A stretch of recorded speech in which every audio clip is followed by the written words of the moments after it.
Good afternoon, all. I, Sanju Kothari, on behalf of the Gem and Jewellery Export Promotion Council, welcome you all in today's webinar on recent updates on the taxation. The government announced many reforms, amendments, relief, and changes in taxation and related provisions. Some new provisions and ideas were announced in the Finance Bill 2020. These all changes and announcements are made in last 2 to 3 months. 2 to 3 months time, and members having lots of doubts, and many a times we observe that they are not all aware of all important announcements. Members are also finding difficult to understand the technicalities of notifications and its practical impact on the business. So understanding the challenges of members, GJEPC has organized today's session, and our two speakers will guide us on the taxation related matters. Our first speaker for today's session is Mr. Nirav Jogani.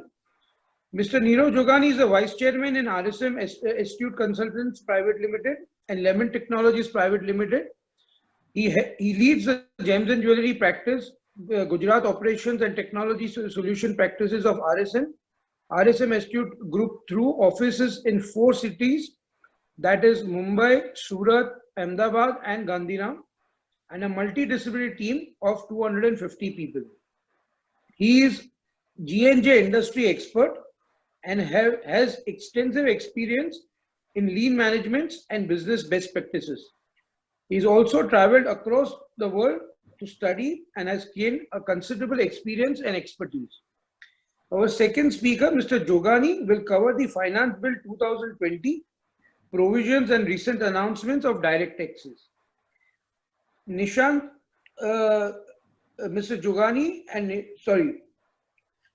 Shah is a partner in tax practice, economic law practice, focusing on indirect taxes.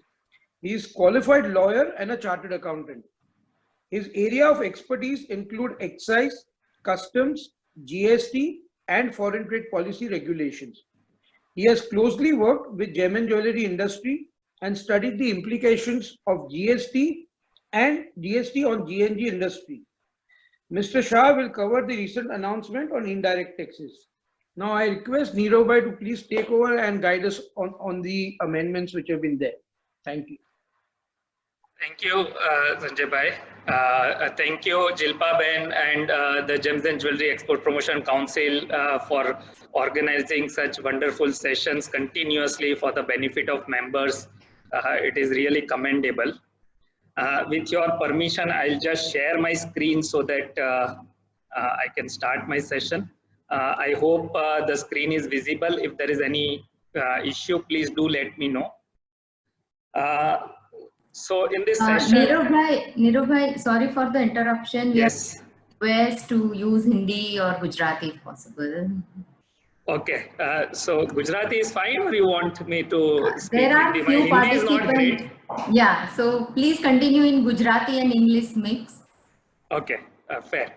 So friends, આ સેશનની અંદર આપણે જે recent due date related relaxations અને amendments જે announce થયા છે ખાસ કરીને COVID-19 ના context માં એની વાત કરશું. Changes regarding lower TDS. ત્યાર પછી yesterday there was this scheme which was announced Atmanirbhar Bharat.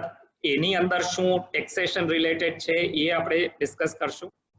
Finance Act 2020 એટલે કે જે લાસ્ટ બજેટ જે આવ્યું અને પછી બજેટ જે પાસ થયું છે એની અંદર ઘણા બધા ઇમ્પોર્ટન્ટ ચેન્જીસ છે તો એ આપણે ડિસ્કસ કરશું. એની જ અંદર ઇન્ડિવિજ્યુઅલ અને HUF નું ટેક્સેશન અને એના પહેલા ઓલરેડી કંપનીઝ રિલેટેડનું ન્યૂ ટેક્સેશન આખું એક રેજીમ એનાઉન્સ કરવામાં આવ્યું હતું તો એની વાત કરશું. અને NRI રિલેટેડ કારણ કે જેમ જ્વેલરી ઇન્ડસ્ટ્રીમાં ઘણા બધા જણ NRIs છે અથવા ફેમિલીમાં કોઈક ને કોઈક વ્યક્તિ NRI હોય તો એ પણ ઇમ્પોર્ટન્ટ છે એટલે આપણે એ થોડું ટચ બેઝ કરશું. આમાંના ઘણા બધા પ્રોવિઝન્સ જે ડ્યુ ડેટ રિલેટેડ આતે છે એ સિમ્પલ છે પણ અમુક બહુ કોમ્પ્લિકેટેડ પ્રોવિઝન્સ છે ખાસ કરીને NRIs ને એના તો એ આપણે બ્રીફમાં લેશું પણ કોઈક પછી જનરલ ક્વેરીને આપણે એડ્રેસ બી કરી શકશું. કોઈ સ્પેસિફિક ક્વેરી હોય તો પાછળથી સેપરેટલી બી આપણે વાત કરી શકશું. તો પહેલા આ જે amendments in due dates as well as interest on late payment due to lockdown. તો જે income tax return financial year 2018-19 નું ભરવાની જે લાસ્ટ ડેટ 31 માર્ચ 2020 છે, weather it is original or revise return. એવી જ રીતે આધાર અને પેન લિંક કરવા માટેની ડેડલાઇન હતી 31 માર્ચ 2020. કોઈ પણ આપણે એટીસી માં ડિડક્શન ક્લેમ કરવા માટેના જે ઇન્વેસ્ટમેન્ટ્સ કરતા હોઈએ, એલઆઈસી, પીપીએફ કે પછી મેડિક્લેમ હોય, ડોનેશન આપણે જે બી આપીએ, આ બધા જ માટે જે ડેડલાઇન 31 માર્ચ 2020 હોય એને એક્સટેન્ડ કરીને હવે 30 જૂન 2020 કરવામાં આવી છે. અને કોઈએ એસઈઝેડ માં યુનિટ નાખવું હોય અને જો ઓલરેડી અપ્રુવલ માર્ચ 20 પહેલા આવી ગઈ હોય તો ઓરિજિનલ ડેડલાઇન એમ હતી કે પ્રોડક્શન અથવા એક્ટિવિટી પણ સ્ટાર્ટ થઈ જવી જોઈએ માર્ચ 2020 પહેલા. એ પણ હવે એક્સટેન્ડ કરીને અપ્રુવલ લેવાનો ટાઈમ માર્ચ 20 પહેલા હતો, પણ એક્ચ્યુઅલ ઓપરેશન્સ કમેન્સ કરવાનો ટાઈમ 30 જૂન 2020. જો કોઈને કેપિટલ ગેઇન્સની અંદર એટલે કેપિટલ ગેઇન હોય લાસ્ટ યરમાં અને એનું ઇન્વેસ્ટમેન્ટ કરવાની જરૂર હોય, સેક્શન 54, 54F થી લઈને 54GB સુધીના જેટલા બી કેપિટલ ગેઇન રિલેટેડના ડિડક્શન ક્લેમ કરવાના સેક્શન્સ છે, જે બેનિફિટ છે, જેમ કે સેક્શન 54 એટલે હાઉસ પ્રોપર્ટી વેચી હોય અને એની સામે તમારે નવી હાઉસ પ્રોપર્ટી લેવાની હોય, એવી કોઈ પણ ડેડલાઇન, કારણ કે એ બધાની અંદર અમુક વખતમાં એટલે 2 વર્ષની અંદર ઘર પરચેસ કરવાનું સેક્શન 54 જોઈએ તો, અથવા 3 વર્ષમાં કન્સ્ટ્રક્ટ કરવાનું. તો જો એ ડેડલાઇન 20th માર્ચ 2020 થી લઈને 29th જૂન 2020 દરમિયાન એ ડેડલાઇન ફોલ થતી હોય તો હવે એ એક્સટેન્ડ કરીને 30th જૂન 2020 થઈ જશે. ત્યાર પછી કોઈ બી ઓફિસર જે છે, ઓથોરિટીઝ છે ઇન્કમ ટેક્સની, એ લોકોને જે પણ ડેડલાઇન્સ એપ્લિકેબલ છે કોઈ પણ પ્રોસિડિંગ્સ માટે, ઓર્ડર ઇસ્યુ કરવા, નોટિસ ઇસ્યુ કરવા, અથવા એસએસસી તરીકે આપણે રિપ્લાય સબમિટ કરવાનો હોય, રિટર્ન સબમિટ કરવાનું, કોઈ પણ જાતનો રિપોર્ટ, સ્ટેટમેન્ટ, એપ્લિકેશન, અપીલ, એવું કંઈ પણ સબમિટ કરવાનું હોય અને એ ફક્ત ઇન્કમ ટેક્સની અંદર નહીં, બ્લેક મની લો, બેનામી લો, આ બધા જ લોની અંદર જે પણ સબમિટ કરવાની ડેટ જો 20th માર્ચ થી લઈને 29th જૂન હશે તો એ બધું બાય ડિફોલ્ટ એક્સટેન્ડ થઈને 30th જૂન 2020 થઈ ગયું ગણાશે. ત્યાર પછી જે પણ કોઈ પેમેન્ટ કરવાની ઓબ્લિગેશન્સ હોય, whether it is advance tax, self assessment tax, TDS, TCS, STT, CTT, કોઈ પણ જાતના પેમેન્ટ, અને એ 20th માર્ચ થી લઈને 29th જૂન સુધી જો પેમેન્ટ કરવાના છે તો એ તમે 30th જૂને કરો છો તો ચાલે છે. અને એ જે પેમેન્ટ ઉપર કોઈ પણ જાતની પેનલ્ટી નહીં લાગે, કોઈ પ્રોઝિક્યુશન ઇનિશિયેટ કરવામાં નહીં આવે. ઇન્ટરેસ્ટ જે લાગતું હતું, ઘણા બધા આમાંના સેક્શન્સ અથવા પ્રોવિઝન્સ છે, કોઈકમાં 12% અને કોઈકમાં 18% નું ઇન્ટરેસ્ટ હતું, તો એ હવે રિડ્યુસ કરીને 9% થઈ ગયું છે, પ્રોવાઇડેડ 30 જૂન પહેલા પેમેન્ટ કરી દેવામાં આવે. ત્યાર પછી ઇનડાયરેક્ટ ટેક્સ રિલેટેડ જે સ્કીમ સબકા વિશ્વાસ સ્કીમ હતી એની અંદરનું પેમેન્ટ કરવાની ડેડલાઇન પણ 30th જૂન કરી દેવામાં આવી છે. જે પીએફઈએસઆઈ ના પેમેન્ટ્સ લેબર લોના, અને એ પેમેન્ટ્સ આપણે ઇન્કમ ટેક્સના કન્ટેક્સમાં એટલે ઇમ્પોર્ટન્ટ થાય કે ડ્યુ ડેટ સુધીમાં જો પેમેન્ટ થયા હોય તો જ ઇન્કમ ટેક્સમાં ડિડક્શન મળતા હોય. તો જે ફેબ્રુઆરી મહિનાનું ઈએસઆઈ નું પેમેન્ટ 15 માર્ચ સુધી કરવાનું હોય અને માર્ચનું પેમેન્ટ 15th એપ્રિલ સુધીનું કરવાનું હોય, એ બે ડેડલાઇન હવે 15th મે થઈ ગઈ છે. પીએફ ની અંદર જે પેમેન્ટ કરવાની ડેડલાઇન 15th એપ્રિલ હોય એ બી 15th મે થઈ ગઈ છે. અત્યાર સુધી એપ્રિલ મહિનાના પેમેન્ટનું કોઈ એક્સટેન્શન એનાઉન્સ થયું નથી, એ બહુ કીનલી અવેટેડ છે. ગઈકાલે, આજે, કદાચ અત્યારે ઘણા બધા એનાઉન્સમેન્ટ ફાઇનાન્સ મિનિસ્ટર કરી રહ્યા છે અને એટલે કદાચ એમાં થયું હોય અથવા થઈ શકે એવું આપણે એક્સપેક્ટ કરીએ, પણ હજુ ગઈકાલ સુધી અથવા સવાર સુધી કોઈ એક્સટેન્શન એપ્રિલ મહિનાના પેમેન્ટ રિલેટેડ આવ્યું નહોતું. આ તબક્કે ખાલી એક પોઈન્ટ એ બી છે કે કોઈ પણ એમ્પ્લોયર જો એ 100 થી ઓછા એમ્પ્લોઈઝ હોય કંપનીમાં અને 90% of the employees are below 15,000 of salary, તો એ કેસની અંદર એક્ઝેમ્પશન છે, એની અંદર ગવર્મેન્ટ એ પેમેન્ટ કરવાની છે, એઝ એન એમ્પ્લોયર પેમેન્ટ કરવાનું થતું નથી. ત્યાર પછી lower TDS application, normally April મહિનો હોય એટલે ફટાફટ બધી જ કંપનીઝ જે લોઅર ટીડીએસ માટેની એપ્લિકેશન કરતી હોય, જેથી કરીને કોન્ટ્રાક્ટર અથવા કમિશન પેમેન્ટ્સ હોય એ બધામાં જે ટીડીએસ કપાઈ જતું હોય લોઅર રેટે અથવા નીલ રેટે કાપી શકાય. તો એને રિલેટેડ પણ અમુક ડેડલાઇનમાં રિલેક્સેશન્સ આપ્યા છે. અને એની અંદર એ રીતે છે કે જો ગયા વર્ષે તમારી પાસે લોઅર રેટ સર્ટિફિકેટ ઓલરેડી હતું અને કરંટ યરમાં બી એપ્લિકેશન થઈ ગઈ છે પણ હજુ જો ડિસ્પોઝ કરવામાં નથી આવી તો એ કેસની અંદર ગયા વર્ષનું સર્ટિફિકેટ તમારું 30th જૂન સુધી વેલિડ ગણાશે અથવા એ પહેલા ઓલરેડી એસેસિંગ ઓફિસર જો એપ્લિકેશન ડિસ્પોઝ કરી કાઢે છે એટલે કે ક્યાં એ સર્ટિફિકેટ ગ્રાન્ટ કરે છે અથવા રિજેક્ટ કરે છે. હેલો,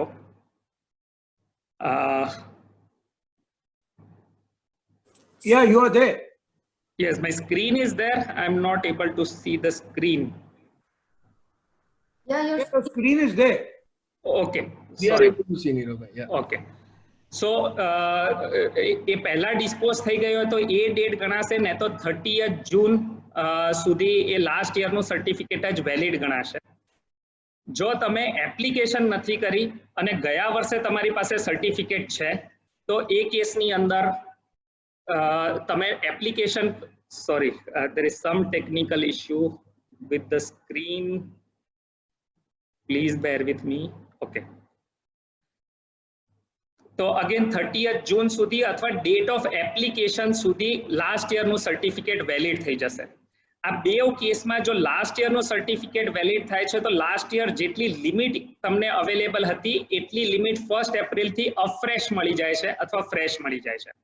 જો તમારે એપ્લિકેશન નથી કરી અને લાસ્ટ યર કોઈ સર્ટિફિકેટ પણ નહીં હતું તો એ કેસમાં તમારે ઈમેલથી ઓનલાઈન એપ્લિકેશન ફોર્મ 13 ભરવાનું થશે અને તમને ઈમેલથી જ એનો રિસ્પોન્સ આવશે અને સર્ટિફિકેટ ગ્રાન્ટ થશે કે રિજેક્ટ થશે. તો આ રેસિડન્ટ્સના કેસમાં નીલ અથવા લોઅર રેટ સર્ટિફિકેટની વાત છે. ત્યાર પછી ધારો કે તમારે કોઈક નવો ટેન નંબર છે અથવા તમારે લિમિટમાં ચેન્જ કરાવવો છે અથવા રેટ ઓફ જે લોઅર રેટ છે એમાં ચેન્જ કરાવવું હોય તો એ કેસની અંદર તમારે ફરીથી એપ્લિકેશન જ કરવી પડશે. એ ગયા વર્ષનું સર્ટિફિકેટ તમને કામ નહીં લાગે. In the case of 15G અને 15H ના કેસમાં જો લાસ્ટ યરનું ઓલરેડી તમારું સબમિટ થયું હશે તો એ પણ 30th જૂન સુધી વેલિડ ગણાશે અને જે રિટર્ન આ ક્વાર્ટરનું ફાઇલ થાય એટલે કે 30th જૂનનું જે ક્વાર્ટરલી TDS રિટર્ન ફાઇલ થાય એની અંદર આ 15G અને 15H રિલેટેડના ટ્રાન્ઝેક્શન્સની ડિટેલ્સ આપવાની થશે. In the case of non residents જો તમારે કોઈ પેમેન્ટ કરવાનું છે અને તમારું લાસ્ટ યરમાં પણ કોઈ સર્ટિફિકેટ નથી, કરંટ યરમાં બી એપ્લિકેશન નથી કરી કારણ કે આ વન ઓફ ટ્રાન્ઝેક્શન કે પેમેન્ટ હોય તો એ કેસની અંદર તમારે withholding tax 10%, withholding tax is in the nature of TDS, તો 10% પ્લસ સરચાર્જ અને સેસ પ્રમાણે TDS ડિડક્ટ કરીને પેમેન્ટ કરવાનું થશે 30th જૂન 2020 સુધી.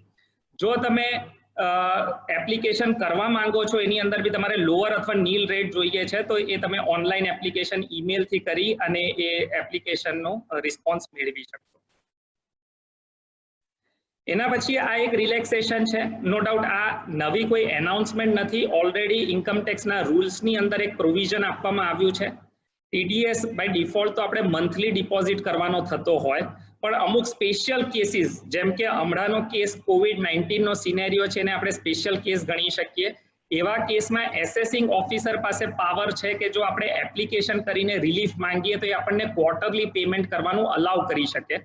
No doubt assessing ઓફિસરે joint કમિશનરની approval લેવી પડશે પણ કયા પેમેન્ટ તમે આ રીતે ક્વાર્ટરલી એપ્લિકેશન કરીને પરમિશન લઈ શકો છો તો સેલેરી પેમેન્ટ અંડર સેક્શન 192 છે, ઇન્ટરેસ્ટનું TDS છે, ઇન્સ્યોરન્સ કમિશનનું TDS છે અને જનરલ કમિશન અથવા બ્રોકરેજ જે 194H માં આવતી હોય. એનો મતલબ કે જે મંથલી ડેડલાઇન્સ છે ધારો કે 7th જુલાઈની ડેડલાઇન આવતી હોય 30 જૂન થઈ જશે અને બધી જ પેમેન્ટ તમે ક્વાર્ટરલી કરી શકશો. સોરી, ક્વાર્ટરલી પેમેન્ટ તમે 7th જુલાઈ સુધી કરી શકશો 30th જૂનનું. એવી જ રીતે જે સપ્ટેમ્બરમાં આવે છે એ તમે 7th ઓક્ટોબર કરી શકશો અને so and so forth.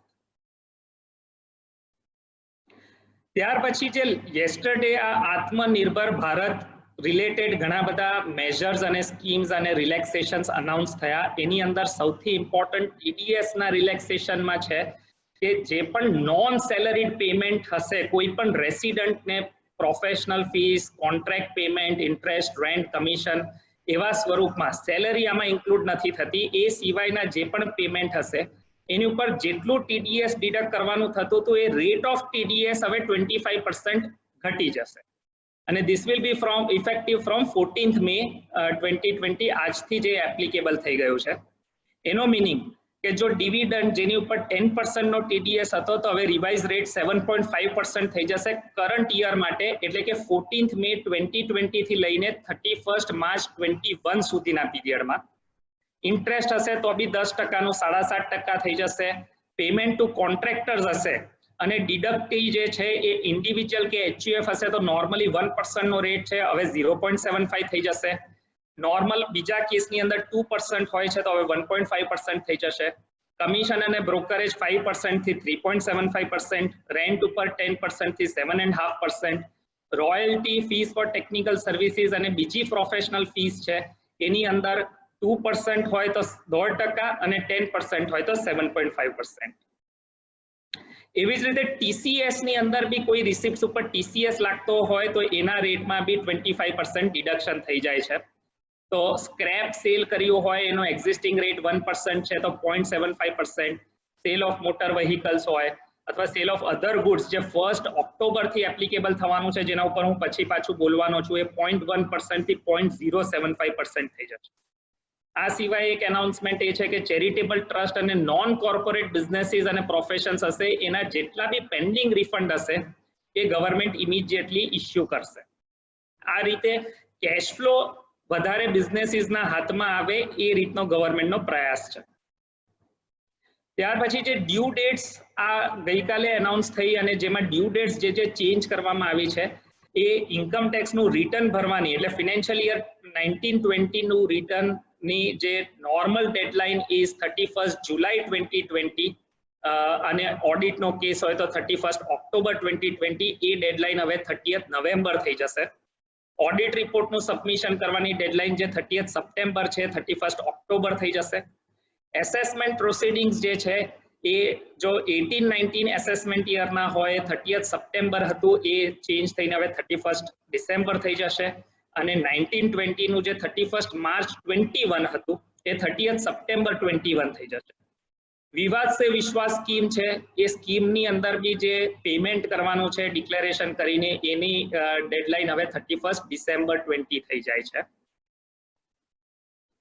ત્યાર પછી હવે આપણે જે ફાઇનાન્સ એક્ટ 2020 ની અંદર જે આખું નવું ટેક્સેશન રેજીમ ઇન્ડિવિજ્યુઅલ્સ માટે એનાઉન્સ થયું એની વાત કરીએ તો એ ઓપ્શનલ સ્કીમ ઇન્ડિવિજ્યુઅલ અને HUF માટે એનાઉન્સ થઈ છે, એટલે કે જૂની સ્કીમ પ્રમાણે પણ કોઈ પણ ઇન્ડિવિજ્યુઅલ SSC ઓપ્ટ કરી શકે છે અથવા જો વધારે બેનિફિશિયલ હોય તો નવી સ્કીમ ઓપ્ટ કરી શકે છે. હાવેવર જો બિઝનેસ ઇન્કમ હોય જે બી વ્યક્તિને એ આ ઓપ્શન એક જ વાર એક્સરસાઇઝ કરી શકશે, ત્યાર પછી એ ઓપ્શન દર વર્ષે ફોલો કરવાનું થશે. એનો મતલબ કે બિઝનેસ ઇન્કમ જેને બી હોય ઇન્ડિવિજ્યુઅલ અને HUF ને એ દર વર્ષે આ ઓપ્શન એક્સરસાઇઝ નહીં કરી શકે, પણ બિઝનેસ ઇન્કમ ના હોય એ લોકો ઓપ્શન દર વર્ષે પણ એક્સરસાઇઝ કરી શકશે ઇન્ક્લુડિંગ સેલેરીડ એમ્પ્લોઈઝ. હવે આ સ્કીમનો સૌથી મેઇન ઇમ્પોર્ટન્ટ પાર્ટ એ છે કે તમે એક્ઝેમ્પશન અથવા ડિડક્શન્સ જે નોર્મલી અવેલેબલ હોય એ બધા ફોરગો કરવાના થશે તો જ નવી સ્કીમનો બેનિફિટ મળશે. તો કયા ડિડક્શન્સ અને એક્ઝેમ્પશન્સ ફોરગો કરવાના થશે? Leave travel allowance, house rent allowance, standard deduction જે એમ્પ્લોઈઝને મળે છે અપ ટુ 50,000, એમ્પ્લોયમેન્ટ અથવા professional tax, interest on housing loan for self occupied property, section 80C deductions whether it is PF contribution, LIC, school fees, NPS બધી જ વસ્તુ, mediclaim insurance, ડોનેશન્સ જે ATG માં આપણે ડિડક્શન લેતા હોઈએ, loss under the health self occupied house property, minor children રિલેટેડનું 1500 નું જે ક્લબિંગમાં આપણે ડિડક્શન મળતું હોય, તો આ બધા જ ડિડક્શન્સ આપણે ફોરગો કરવાના થશે.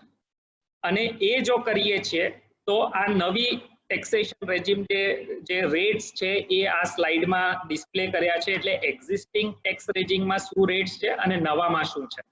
તો 2.50 લાખ સુધીની ઇન્કમ બેવ રેજીમમાં એક્ઝેમ્પ્ટ છે.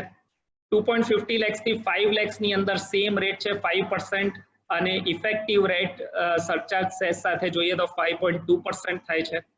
5 લાખ થી 7.5 લાખની ઇન્કમ હોય તો એક્ઝિસ્ટિંગ રેજીમ જે છે એમાં 20%, ઇફેક્ટિવ 20.8 છે જે હવે ઘટીને 10% અને ઇફેક્ટિવ 10.4% થાય છે. એવી જ રીતે 7.5 લાખ થી 10 લાખમાં ઇફેક્ટિવ ટેક્સ 20.8% થી હવે ઘટીને 15.6% થશે. 10 lakhs થી 12.5 lakhs ની અંદર 31.2% હતું, જે ઘટીને 20.8% થશે.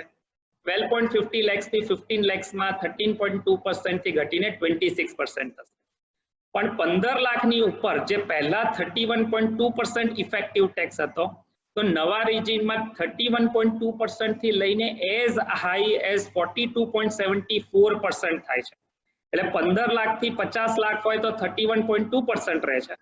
50 લાખ થી 1 કરોડ હોય તો 34.32%, 1 કરોડ થી 2 કરોડમાં 35.88%, 2 કરોડ થી 5 કરોડમાં 39% અને ગ્રેટર ધેન 5 કરોડમાં 42.74% ટેક્સેશન ઇફેક્ટિવ રહેશે. કંપનીઝના કેસમાં આ કંપનીઝ રિલેટેડની ટેક્સ રેજીમ બજેટ પહેલા જ એનાઉન્સ થઈ ગયું હતું ને, it is applicable for financial year 1920 as well. એટલે જે ગયા વર્ષના ફિનાન્શિયલ્સ તમે જે બનાવો છો એમાં પણ આ સ્કીમ એપ્લિકેબલ છે, જેની અંદર ટેક્સનું રેટ રિડ્યુસ કરીને 22% અને સરચાર્જ સાથે 25.1% ઇફેક્ટિવ રેટ થઈ જાય છે. ઇન્સ્ટેડ ઓફ, આ ડોમેસ્ટિક કંપનીઝની વાત છે, ઇન્સ્ટેડ ઓફ 25% પ્લસ સરચાર્જ પહેલા જે હતું અને 30% પ્લસ સરચાર્જ, બે અલગ સ્લેબ્સ હતા જેની ઉપર હું નેક્સ્ટ સ્લાઇડમાં આવું છું. એની જગ્યાએ હવે ફ્લેટ 22% અને ઇફેક્ટિવ 25.1% થશે. આની અંદર કોઈ પણ જાતનું એક્ઝેમ્પશન અથવા ઇન્સેન્ટિવ ડિડક્શન અવેલેબલ નહીં થાય, એક્સેપ્ટ 80JJAA ની અંદર આપણે એડિશનલ એમ્પ્લોઈઝ રિક્રુટ કર્યા હોય, એમ્પ્લોય કર્યા હોય તો એનું એક સ્પેશિયલ ડિડક્શન મળે છે. એવી જ રીતે ડિવિડન્ડના કેસમાં ડબલ ટેક્સેશન થતું હોય તો એ જે એક ડિડક્શન મળે છે, એ બે એક્ઝેમ્પશન છે, એ છોડીને બધા જ ડિડક્શન હવે નહીં મળે આ નવી સ્કીમની અંદર. જો નવી મેન્યુફેક્ચરિંગ કંપની સેટઅપ કરવામાં આવે એન્ડ એ 1 ઓક્ટોબર 2019 પછી નવી મેન્યુફેક્ચરિંગ કંપની સેટઅપ થઈ હોય અને એ એના ઓપરેશન્સ 31 માર્ચ 23 પહેલા જો કમેન્સ કરે છે, તો એ કેસની અંદર 15% પ્લસ સરચાર્જ એટલે ઇફેક્ટિવ ફક્ત 17.1% નો ટેક્સ એપ્લિકેબલ થશે. અગેન આ ગયા વર્ષથી એપ્લિકેબલ થઈ ગયું છે અને એ કંપનીઓને બીજી કોઈ એક્ઝેમ્પશન કે ઇન્સેન્ટિવ નહીં મળશે. આમાં નોટ કરવાનું એ છે કે આ ફક્ત મેન્યુફેક્ચરિંગ જે કરતી હશે એ કંપનીઝ માટે વેલિડ છે, કોઈ ટ્રેડિંગ કંપની માટે વેલિડ નથી. એવી જ રીતે કોઈક તમારી એક્ઝિસ્ટિંગ કંપની હોય જ, એને બંધ કરીને નવી કંપની આપણે ક્રિએટ કરીએ, એમાં જૂના માણસો અને મશીનરી આપણે ટ્રાન્સફર કરીએ, બિલ્ડિંગ એમાં લઈ જઈએ અને સ્ટાર્ટ કરીએ તો પણ બેનિફિટ નહીં મળે. આ તદ્દન નવી કંપની હોવી જોઈએ. જૂની પ્લાન્ટ એન્ડ મશીનરી 20% સુધીની હોય ત્યાં સુધી બરાબર છે, પણ બાકી નવી મશીનરી લઈને નવી જગ્યાએ નવા એમ્પ્લોઈઝથી ચાલુ કરવાની જરૂર પડશે. Surcharge for companies opting for the lower tax will be 10% irrespective of amount of profit. અને જે પણ કંપની આ નવી રેજીમમાં જાય છે એને MAT એટલે કે મિનિમમ ઓલ્ટરનેટ ટેક્સ નહીં લાગશે. અને બીજી બધી કંપનીના કેસમાં બી મેટ જે 18.5% હતો એ હવે રિડ્યુસ થઈને 15% થઈ જાય. તો આ એનું કમ્પેરિઝન છે કંપનીઝના કેસમાં કે 1 કરોડની ઓછી જો ઇન્કમ હોય તો નવી રેજીમની અંદર tax rate will be 17.16% if it is a new manufacturing company. For other manufacturing companies અથવા other companies ના કેસમાં 25.17% નો ઇફેક્ટિવ ટેક્સ રહેશે સરચાર્જ સાથે. જે ઓલ્ડ રેજીમની અંદર જો 400 કરોડથી વધારેનું ટર્નઓવર હોય તો 31.20% હતું અને 400 કરોડથી અંદરનું ટર્નઓવર હોય તો 26% હતું. 1 કરોડથી 10 કરોડની ઇન્કમ હોય તો એની અંદર પહેલા રેટ 33.384% હતું મોર દેન 400 કરોડ્સમાં, અને લેસ દેન 400માં 27.82% હતું, અને ગ્રેટર દેન 10 કરોડ્સની ઇન્કમમાં 34.944% નો ઇફેક્ટિવ ટેક્સ હતો ફોર મોર દેન 400 કરોડ્સ, અને લેસ દેન 400 કરોડ્સમાં 29.12% હતો. નવી રેજીમની અંદર આ બ્રેકેટ 1 કરોડ અથવા 1 થી 10 કરોડ અને અબાઉટ 10 કરોડ એમ બ્રેકેટ બધા રિમૂવ કરી દેવામાં આવ્યા છે. એટલે irrespective of the size and income of the company, irrespective of the turnover, બધી જ કંપનીને એક ફ્લેટ યુનિફોર્મ રેટ એપ્લિકેબલ થઈ જશે.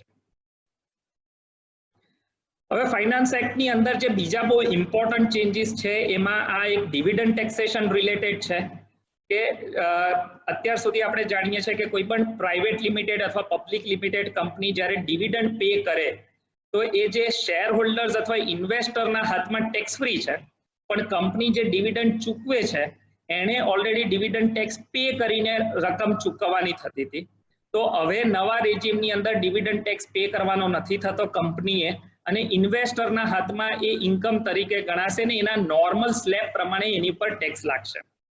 આની અંદર એક જ એક્ઝેમ્પશન કહીએ અથવા એક્સેપ્શન છે કે હોલ્ડિંગ કંપની પાસેથી ધારો કે સબસિડિયરી કોઈ કંપની હોય એની પાસે ડિવિડન્ડ આવે ને સબસિડિયરી કંપની ફર્ધર એના શેર હોલ્ડર્સમાં ડિસ્ટ્રીબ્યુટ કરે તો 2 વાર આ ડિવિડન્ડ ટેક્સ નહીં લાગે. એટલે કે સબસિડિયરી કંપની એકવાર ટેક્સ ભરે અને પછી પાછો શેર હોલ્ડર પાસે જાય ત્યારે ફરીથી ટેક્સ લાગે, એવું નહીં થાય. એ ડબલ ટેક્સેશન એવોઇડ કરવા માટે એક એક્સેપ્શન આપવામાં આવ્યું છે. સાથે ક્લેરિફિકેશન પાછળથી આપવામાં આવ્યું છે કે જો ડિવિડન્ડ ડિક્લેર 31 માર્ચ 20 પહેલા થઈ ગયું હોય પણ એનું પેમેન્ટ 1 એપ્રિલ 20 પછી કરવામાં આવશે તો પણ એ એક્ઝેમ્પશન જે છે એ અલાઉડ રહેશે, એટલે કે કંપની એની ઉપર ટેક્સ ભરવાનો નહીં આવશે. TDS ના જે અમુક પ્રોવિઝન્સ બજેટમાં એ લોકોએ જે નવા લાવ્યા છે, ખાસ કરીને ઇન્ટ્રોડ્યુસ કર્યા છે, એની અંદર એક TDS છે જે ડિવિડન્ડ 5,000 રૂપિયા ઉપરનું હોય અને paid by mode other than cash, એની અંદર 10% TDS લાગશે. અને જે રેટ રિડ્યુસ કર્યો છે ગઈકાલે એ પ્રમાણે 7.5% ઇફેક્ટિવ થઈ જાય છે. Dividend to foreign company or an NRI or any non resident એ કેસમાં 20% or the rate as per double tax avoidance agreement whichever is less, એટલો TDS લાગશે. ટેકનિકલ સર્વિસીસ કોઈ બી પ્રોવાઈડ થતી હોય તો અત્યાર સુધી 10% નો જે TDS લાગતો હતો, તો આ વખતે એ લોકોએ એને થોડું બ્રેક કરીને 2 વસ્તુ કરી કાઢી. એક normal technical services which are in the nature of contract ટાઈપની સર્વિસીસ હોય, જેમ કે AMC ટાઈપની સર્વિસીસ, એની અંદર 10% નહીં પણ 2% લાગે અને ગઈકાલથી એ પણ 1.5% થઈ જાય. પણ જે professional services as chartered accountants કે એ ટાઈપની જે પ્રોફેશનલ સર્વિસીસ હોય એની અંદર 10% નો જ રેટ એપ્લિકેબલ થશે એઝ બિફોર, અને એ હવે જે રિડ્યુસ થઈને 7.5% થઈ જશે. એના પછી આ એક બહુ ઇમ્પોર્ટન્ટ પ્રોવિઝન જે છે એ કોઈ પણ 10 કરોડ ઉપરનું ટર્નઓવર વાળી કંપની હોય એ જ્યારે પણ કોઈ પણ જે સેલ કર્યું હોય એનું પેમેન્ટ રિસીવ કરે તો 0.1% એડિશનલ અમાઉન્ટ TCS ના સ્વરૂપમાં કલેક્ટ કરવાનો થશે.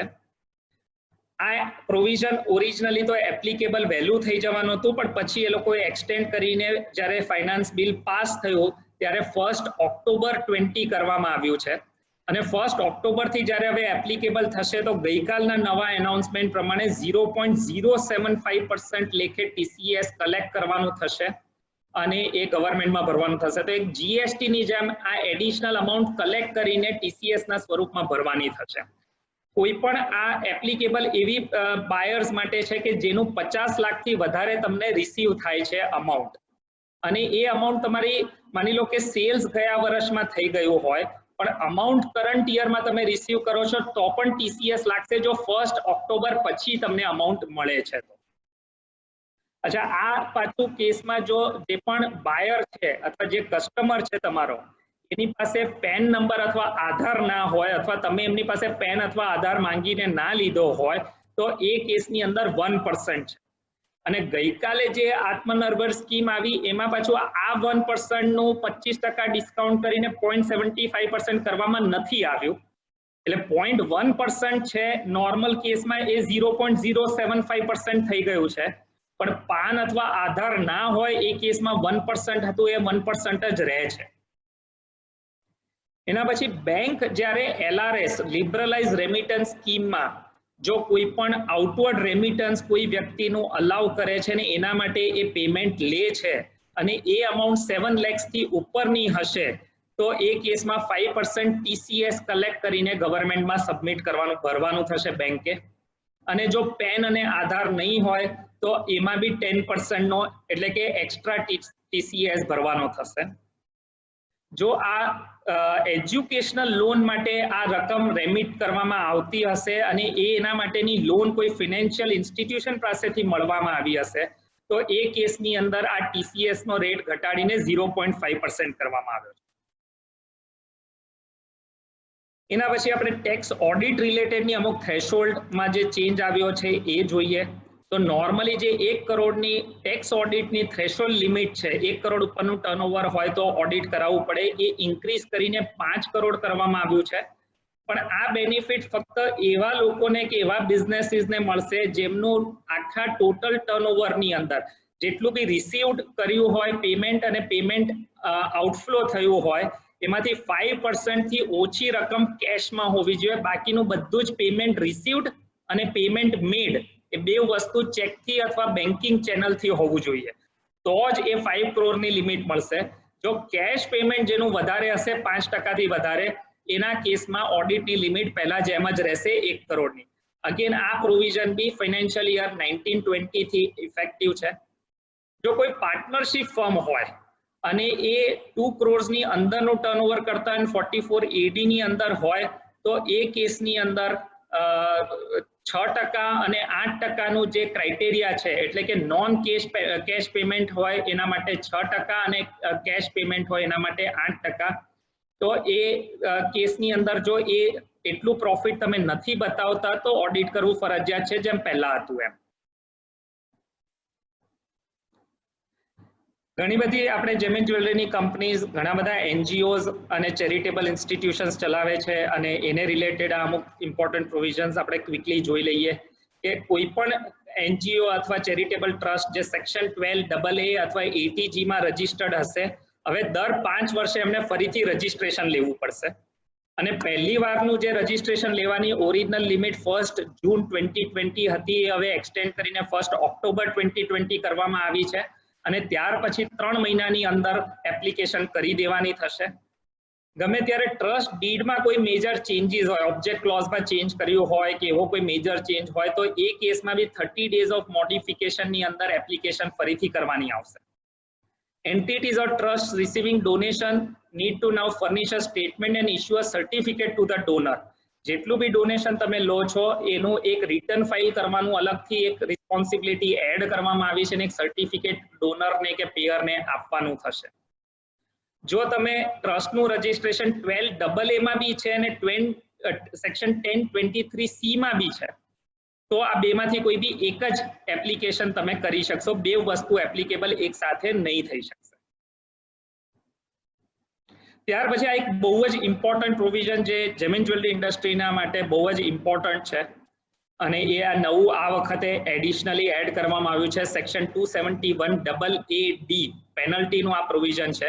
તમારી બુક્સ ઓફ એકાઉન્ટ્સમાં કોઈ બી બોગસ અથવા ફોલ્સ એન્ટ્રી મળશે અથવા કોઈ એન્ટ્રી સાચી છે પણ તમે એ બુક્સમાં નથી બતાવી, એને ઓમિટ કરી છે, તો એ કેસમાં આ પેનલ્ટી લાગી શકે છે. અને આ penalty 100% of the amount involve.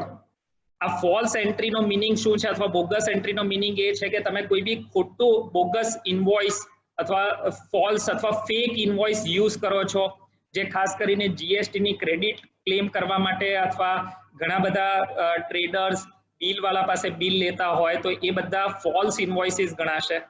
અથવા જેન્યુઇન તમે કંઈ પરચેસ કર્યું છે પણ એની ઇન્વોઇસ નથી લીધી અથવા ઇન્વોઇસ લીધી છે પણ એ તમે બુક્સમાં એન્ટ્રી નથી કરી, અથવા કોઈ બોગસ વ્યક્તિના નામે ઇન્વોઇસ ઇસ્યુ કરી છે.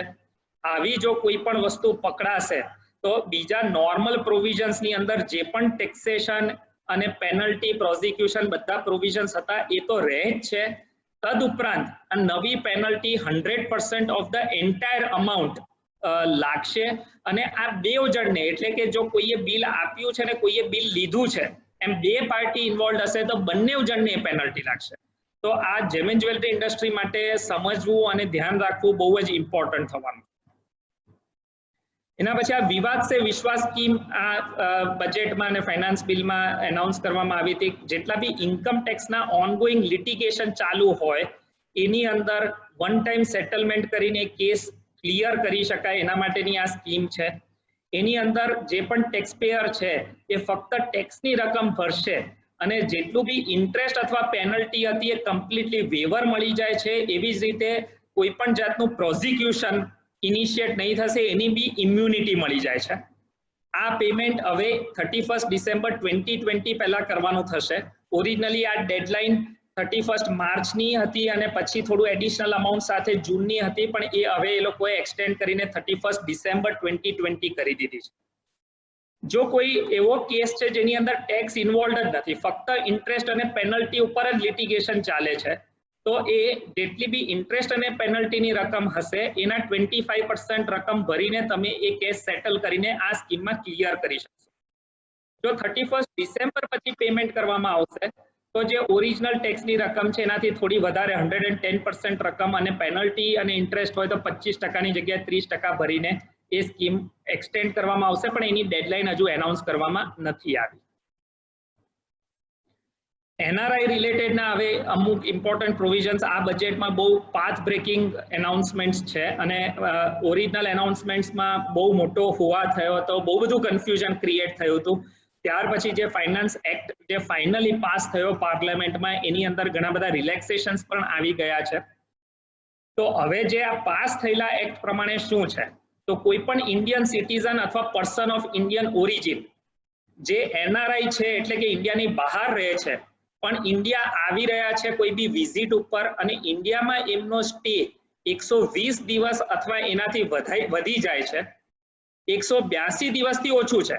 જો 182 ડેઝથી વધારે કોઈનો સ્ટે થઈ જાય તો એ રેસિડન્ટ જ થઈ જાય છે, પણ જો એમનો 120 ડેઝથી લઈને 182 ડેઝ સુધીનો સ્ટે છે અને એમની ઇન્ડિયાની ટેક્સેબલ ઇન્કમ 15 લાખથી ઓછી છે અથવા એવી ઇન્કમ એમને જે બહાર પણ મળી હોય કોઈ ઇન્ડિયન કનેક્શનથી અથવા ઇન્ડિયન બિઝનેસથી, એ બધી ઇન્કમ જો 15 લાખથી ઓછી હશે તો એ કેસમાં એ resident but not ordinary resident કહેવાશે.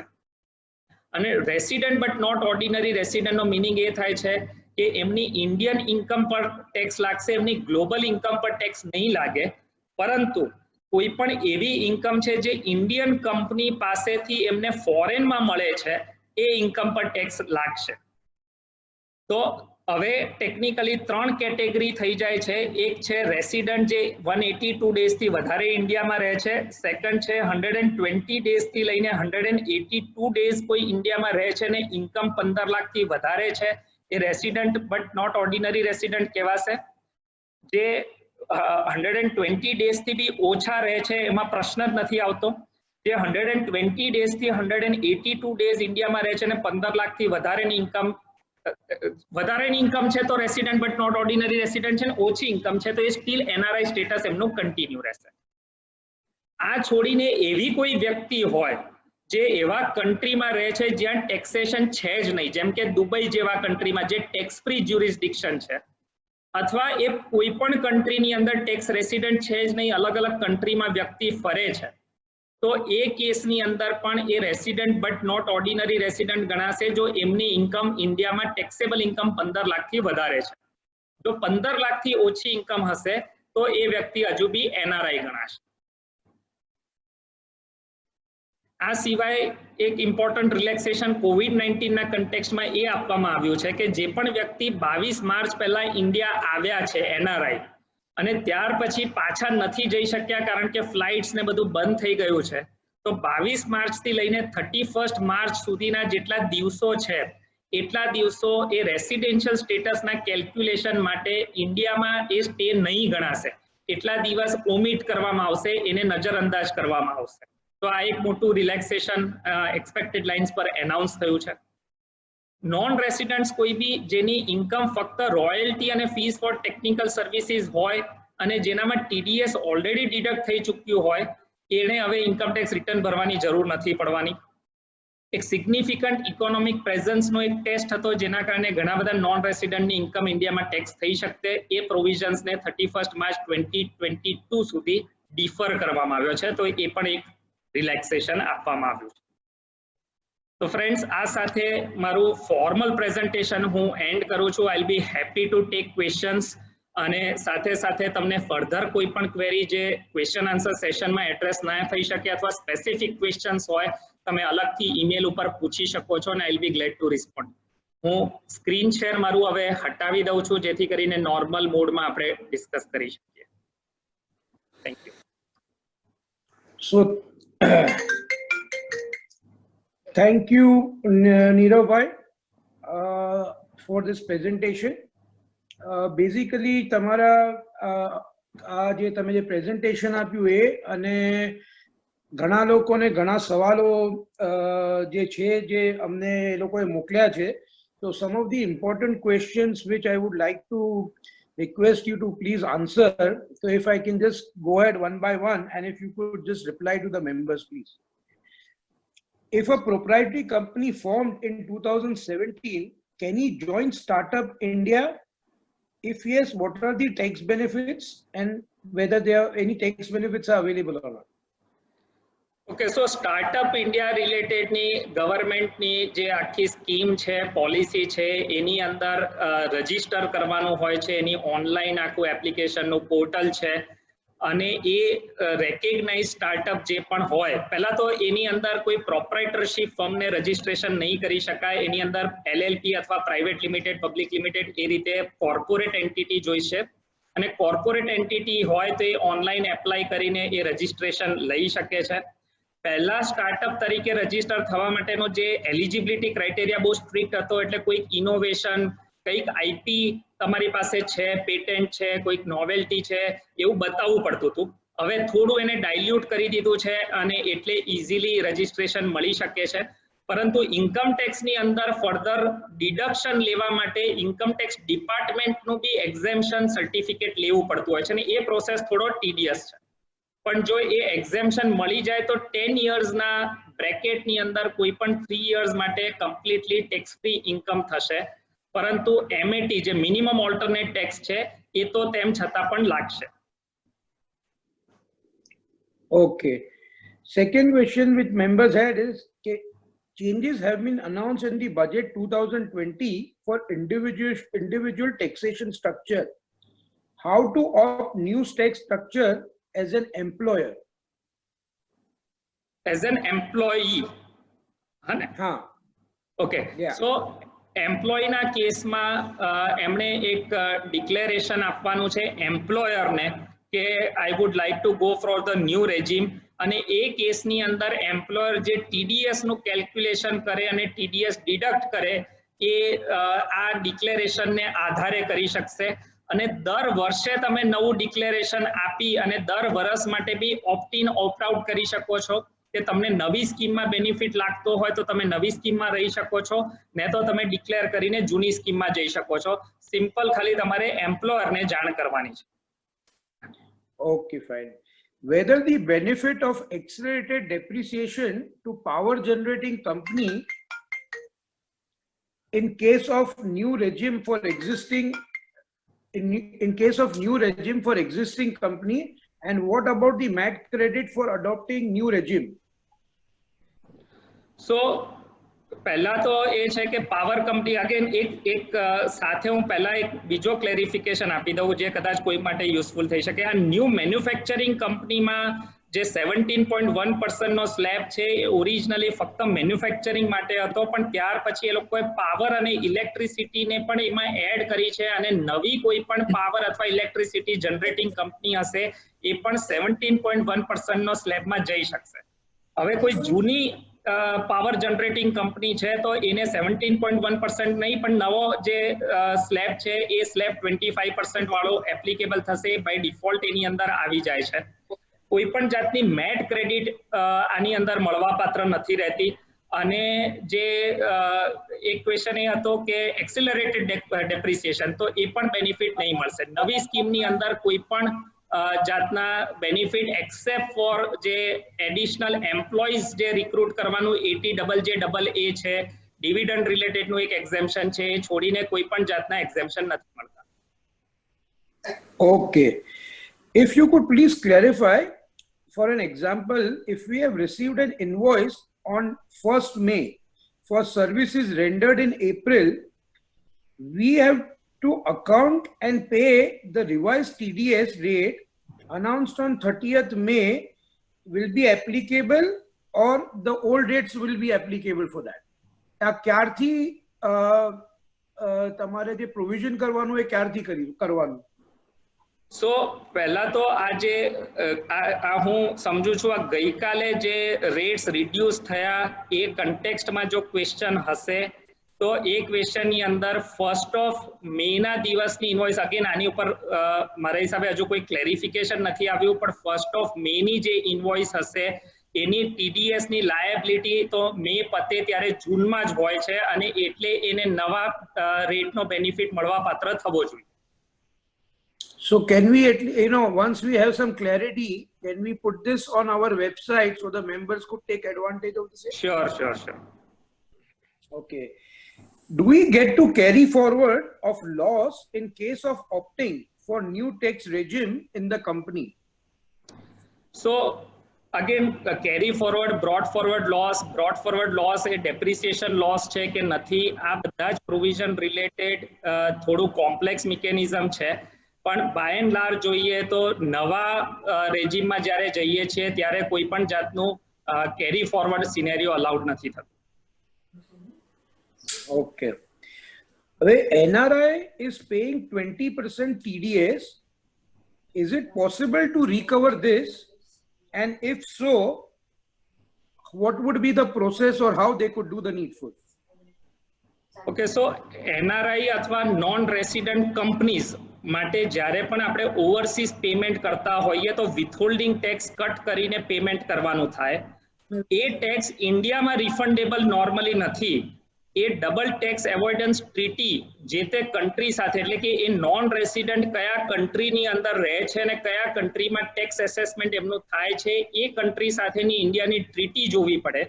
અને જો એ ટ્રીટી પ્રમાણે ડબલ ટેક્સ એવોઇડન્સના પ્રોવિઝન્સ હોય તો જે તે કન્ટ્રીની અંદર અહીંયા કપાયેલા ટેક્સની એમને ત્યાં ક્રેડિટ મળી શકે અને ત્યાં એ રકમ પર ટેક્સ ના લાગતો હોય તો એમને રિફંડ મળી શકે, ઇન્ડિયામાં રિફંડ નહીં મળી શકે. એવી જ રીતે જે તે વ્યક્તિ માની લો દુબઈ જેવા કન્ટ્રીમાં રહેતા હોય જ્યાં કોઈ ટેક્સ જ નથી તો એમને કોઈ રિફંડ મળવાની કોઈ શક્યતા નથી.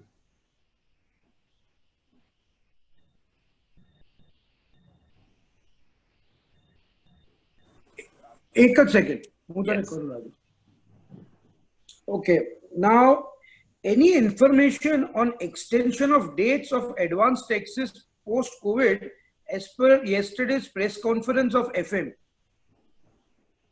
So, ટેકનિકલી જોઈએ તો એ લોકોએ કોઈ એક્સટેન્શન નથી આપ્યું, અને જે એક્સટેન્શન આગળ એનાઉન્સ થયું છે એ પ્રમાણે બી ઇન્ટરેસ્ટની જે લાયબિલિટી છે રિડ્યુસ્ડ રેટ ઓફ ઇન્ટરેસ્ટ લાગશે, પણ ઇન્ટરેસ્ટ બી લાગે જ છે 30th જૂન સુધી જે એક્સટેન્શન આપ્યું છે. એટલે કોઈ પણ જે ટેક્સ પેમેન્ટ રિલેટેડ ની જેને કહેવાય કે ડ્યુ ડેટ્સ છે એની અંદર મેજર કોઈ ચેન્જ નથી થયો. ઓકે. પછી આપણે આ જે ગ્રેડિંગ ચાર્जेस આપીએ છે to say grading charges payable to GIA, will that attract 2% TDS now or 10% under that 94J which has come up now? So this is a very debatable thing, and it would be useful to take a clarification from the government or maybe respective company. એટલે GIA પોતે application કરીને assessing officer પાસે certificate લઈ શકે છે. Technically એ કોન્ટ્રાક્ટની અંદર બી આવી શકે છે કારણ કે it is one type of contract, અને grading being a very technical job એ પ્રોફેશનલ સર્વિસમાં બી આવી શકે છે. પણ આઈ વુડ સ્ટીલ અઝ્યુમ કે 2% માં જવું જોઈએ, પણ એ લિટિગેશન થઈ શકે, કોઈ પણ એસેસિંગ ઓફિસર એને આઈધર વેઝ ટ્રીટ કરી શકે, એટલે બેટર હશે કે GIA ખુદ એના માટેનું લોઅર રેટ અથવા ક્લેરિફિકેશનના સ્વરૂપમાં સર્ટિફિકેટ લઈ લેવું જોઈએ. પણ આપને લાગે છે કે as a council we should write to the GST body and get this clarified as well? So GST તો અલગ સબ્જેક્ટ થઈ જશે, પણ income tax point of view જોઈએ તો આઈધર ધ ડિડક્ટર અથવા ડિડક્ટી, એટલે કે પેયર અથવા પેઈ બેમાંથી કોઈ બી એક જણ એપ્લિકેશન કરી અને એસેસિંગ ઓફિસર પાસે લોઅર રેટ સર્ટિફિકેટ અથવા રેટ કન્ફર્મેશનનું સર્ટિફિકેટ લઈ શકે છે. તો આઈ વુડ અઝ્યુમ કે એ જો GIA કરે છે અને એમને સર્ટિફિકેટ મળે છે તો એની કોપી એ બધાને જ આપી શકે છે અને એક જનરલ ક્લેરિફિકેશન બધા માટે મળી જાય ઇઝીલી. અને એ જ વસ્તુ કદાચ GIA નથી કરતી, એ GIA નથી કરતી તો આપણી કાઉન્સિલની બી જે લેબોરેટરી છે એ પણ લઈ લે છે તો સિમિલર ઇફેક્ટ જ થશે. So Jilpa, maybe we could look into that. Yeah, sure, sir. Acha, on which value TCS should be calculated with GST or without GST? So again અત્યારે જે છે એ પ્રમાણે અમાઉન્ટ રિસીવ્ડ ઉપર ટીસીએસ લાગે છે, એની ઉપર બી ફર્ધર ક્લેરિફિકેશન નથી, પણ ટોટલ અમાઉન્ટ રિસીવ્ડ એની અંદર જીએસટી હોઈ બી શકે, જીએસટી નથી હોઈ શકતો, કારણ કે જે બી ચેક આવ્યો છે એ પૂરેપૂરી અમાઉન્ટ ઉપર તમારે ટીસીએસ કરવાનું છે. अच्छा, અત્યારના પૂરા પર જ કરવાનું. હા. अच्छा, new diamond manufacturing company if registered in December and starts manufacturing and sale not before April but after April, will that be counted as 15% tax slab in partnership? Partnership, it doesn't exist only, if I'm right. Not This is only for partnership, private but- limited. Exactly. Okay, fine. So that is one thing which is gone. Do we get carry forward of loss in the company or individual if we opt for the new tax regime? I don't think so. So company માટે અલગ છે. ઇન્ડિવિજ્યુઅલના કેસની અંદર again એ category જોવાની થાય. Capital ગેઇનનો loss છે, house property, જેમ મેં આગળ કહ્યું કે હાઉસ પ્રોપર્ટીનો, ધારો કે સેલ્ફ ઓક્યુપાઈડ હાઉસ પ્રોપર્ટીના કે એવા કોઈ બી લોસ એ અલાઉડ નથી. પણ માની લો કોઈકનો સ્પેક્યુલેશનનો પ્રોફિટ છે ને એની સામે સ્પેક્યુલેશનનો લોસ છે તો એ અલાઉ થઈ શકશે. Okay, and the last one which I would like to ask you is, in case of TCS, if one has received export payment in excess of 50 lakhs, तो એના અંદર શું થશે? સો ઓરિજિનલ આ પણ એક કન્ફ્યુઝન હતું, કારણ કે ઓરિજિનલ જે ગાઈડલાઇન્સ હતી, જે પ્રોવિઝન્સ હતા, એમાં તો એ લોકોએ બ્લેન્કેટ રાખ્યું હતું, પણ ત્યાર પછી એ લોકોએ ક્લેરિફિકેશન આપી દીધું છે કે આ ફોરેન પેમેન્ટ ઇનવર્ડ આઉટવર્ડ, એટલે કે એક્સપોર્ટનું ઓવરસીઝથી પેમેન્ટ આવતું હોય એના ઉપર ટીસીએસ એપ્લિકેબલ નહીં થશે. Okay, so I think this has been quite a knowledgeable for, I think, all of us. So I would like to thank you, Nirav bhai, for all the help and this beautiful presentation. Now My pleasure. I will request Nishant bhai to take over and give us some guidance on the new amendments which are there. So Nishant bhai, if you could please take it over from here. Thank you, Sanju bhai. And first of all, thank you to GJEPC for this excellent webinar that they've organized and for the opportunity given to us to present. I will just share my screen so that the presentation is visible to all the participants. Yeah, I hope the presentation is visible. Just. Okay, like Nirav I mentioned, in GST આપણે અહીંયા ખ્યાલ છે કે GST ના હવે જે changes આવે છે તે બજેટમાં અનાઉન્સ નથી થતા. GST ના ચેન્જીસ બધા GST કાઉન્સિલના રિકમેન્ડેશન પ્રમાણે હવે सीधा ઇમ્પ્લિમેન્ટ થવાના આવે છે, સીધું નોટિફિકેશન ઇશ્યુ થાય છે. Therefore there were no budget changes from a GST perspective. However, because of this COVID-19, ઘણા બધા ચેન્જીસ અનાઉન્સ થયા છે, ઘણા રિલેક્સેશન આપવામાં આવ્યા છે. એ રિલેક્સેશને બીજા ઇશ્યુઝ ઊભા કર્યા છે. So that is one part which I intend to discuss. Second part છે કે જે આપણે because of COVID-19 there are certain issues, certain business transaction which have happened કે આપણે કોઈ ટ્રાન્ઝેક્શન કેન્સલ થયો તો એના કારણે ડેમેજ કે કોમ્પન્સેશન આપવામાં આવ્યું. તો એ જે ડેમેજ કે કોમ્પન્સેશન આપવામાં આવ્યું એના પર જીએસટી લાગવું જોઈએ, નહીં લાગવું જોઈએ, હું કઈ રીતે એને સ્ટ્રક્ચર કરું કે એને હું જીએસટી નહીં લાગે એ રીતે કરી શકું, એનું આપણે થોડું વિચાર કરશું. And finally, there will be a few points which I have highlighted on representation advocacy. Like Sanjubhai mentioned that GJEPC can take up these issues, and I think these will be really useful for the industry.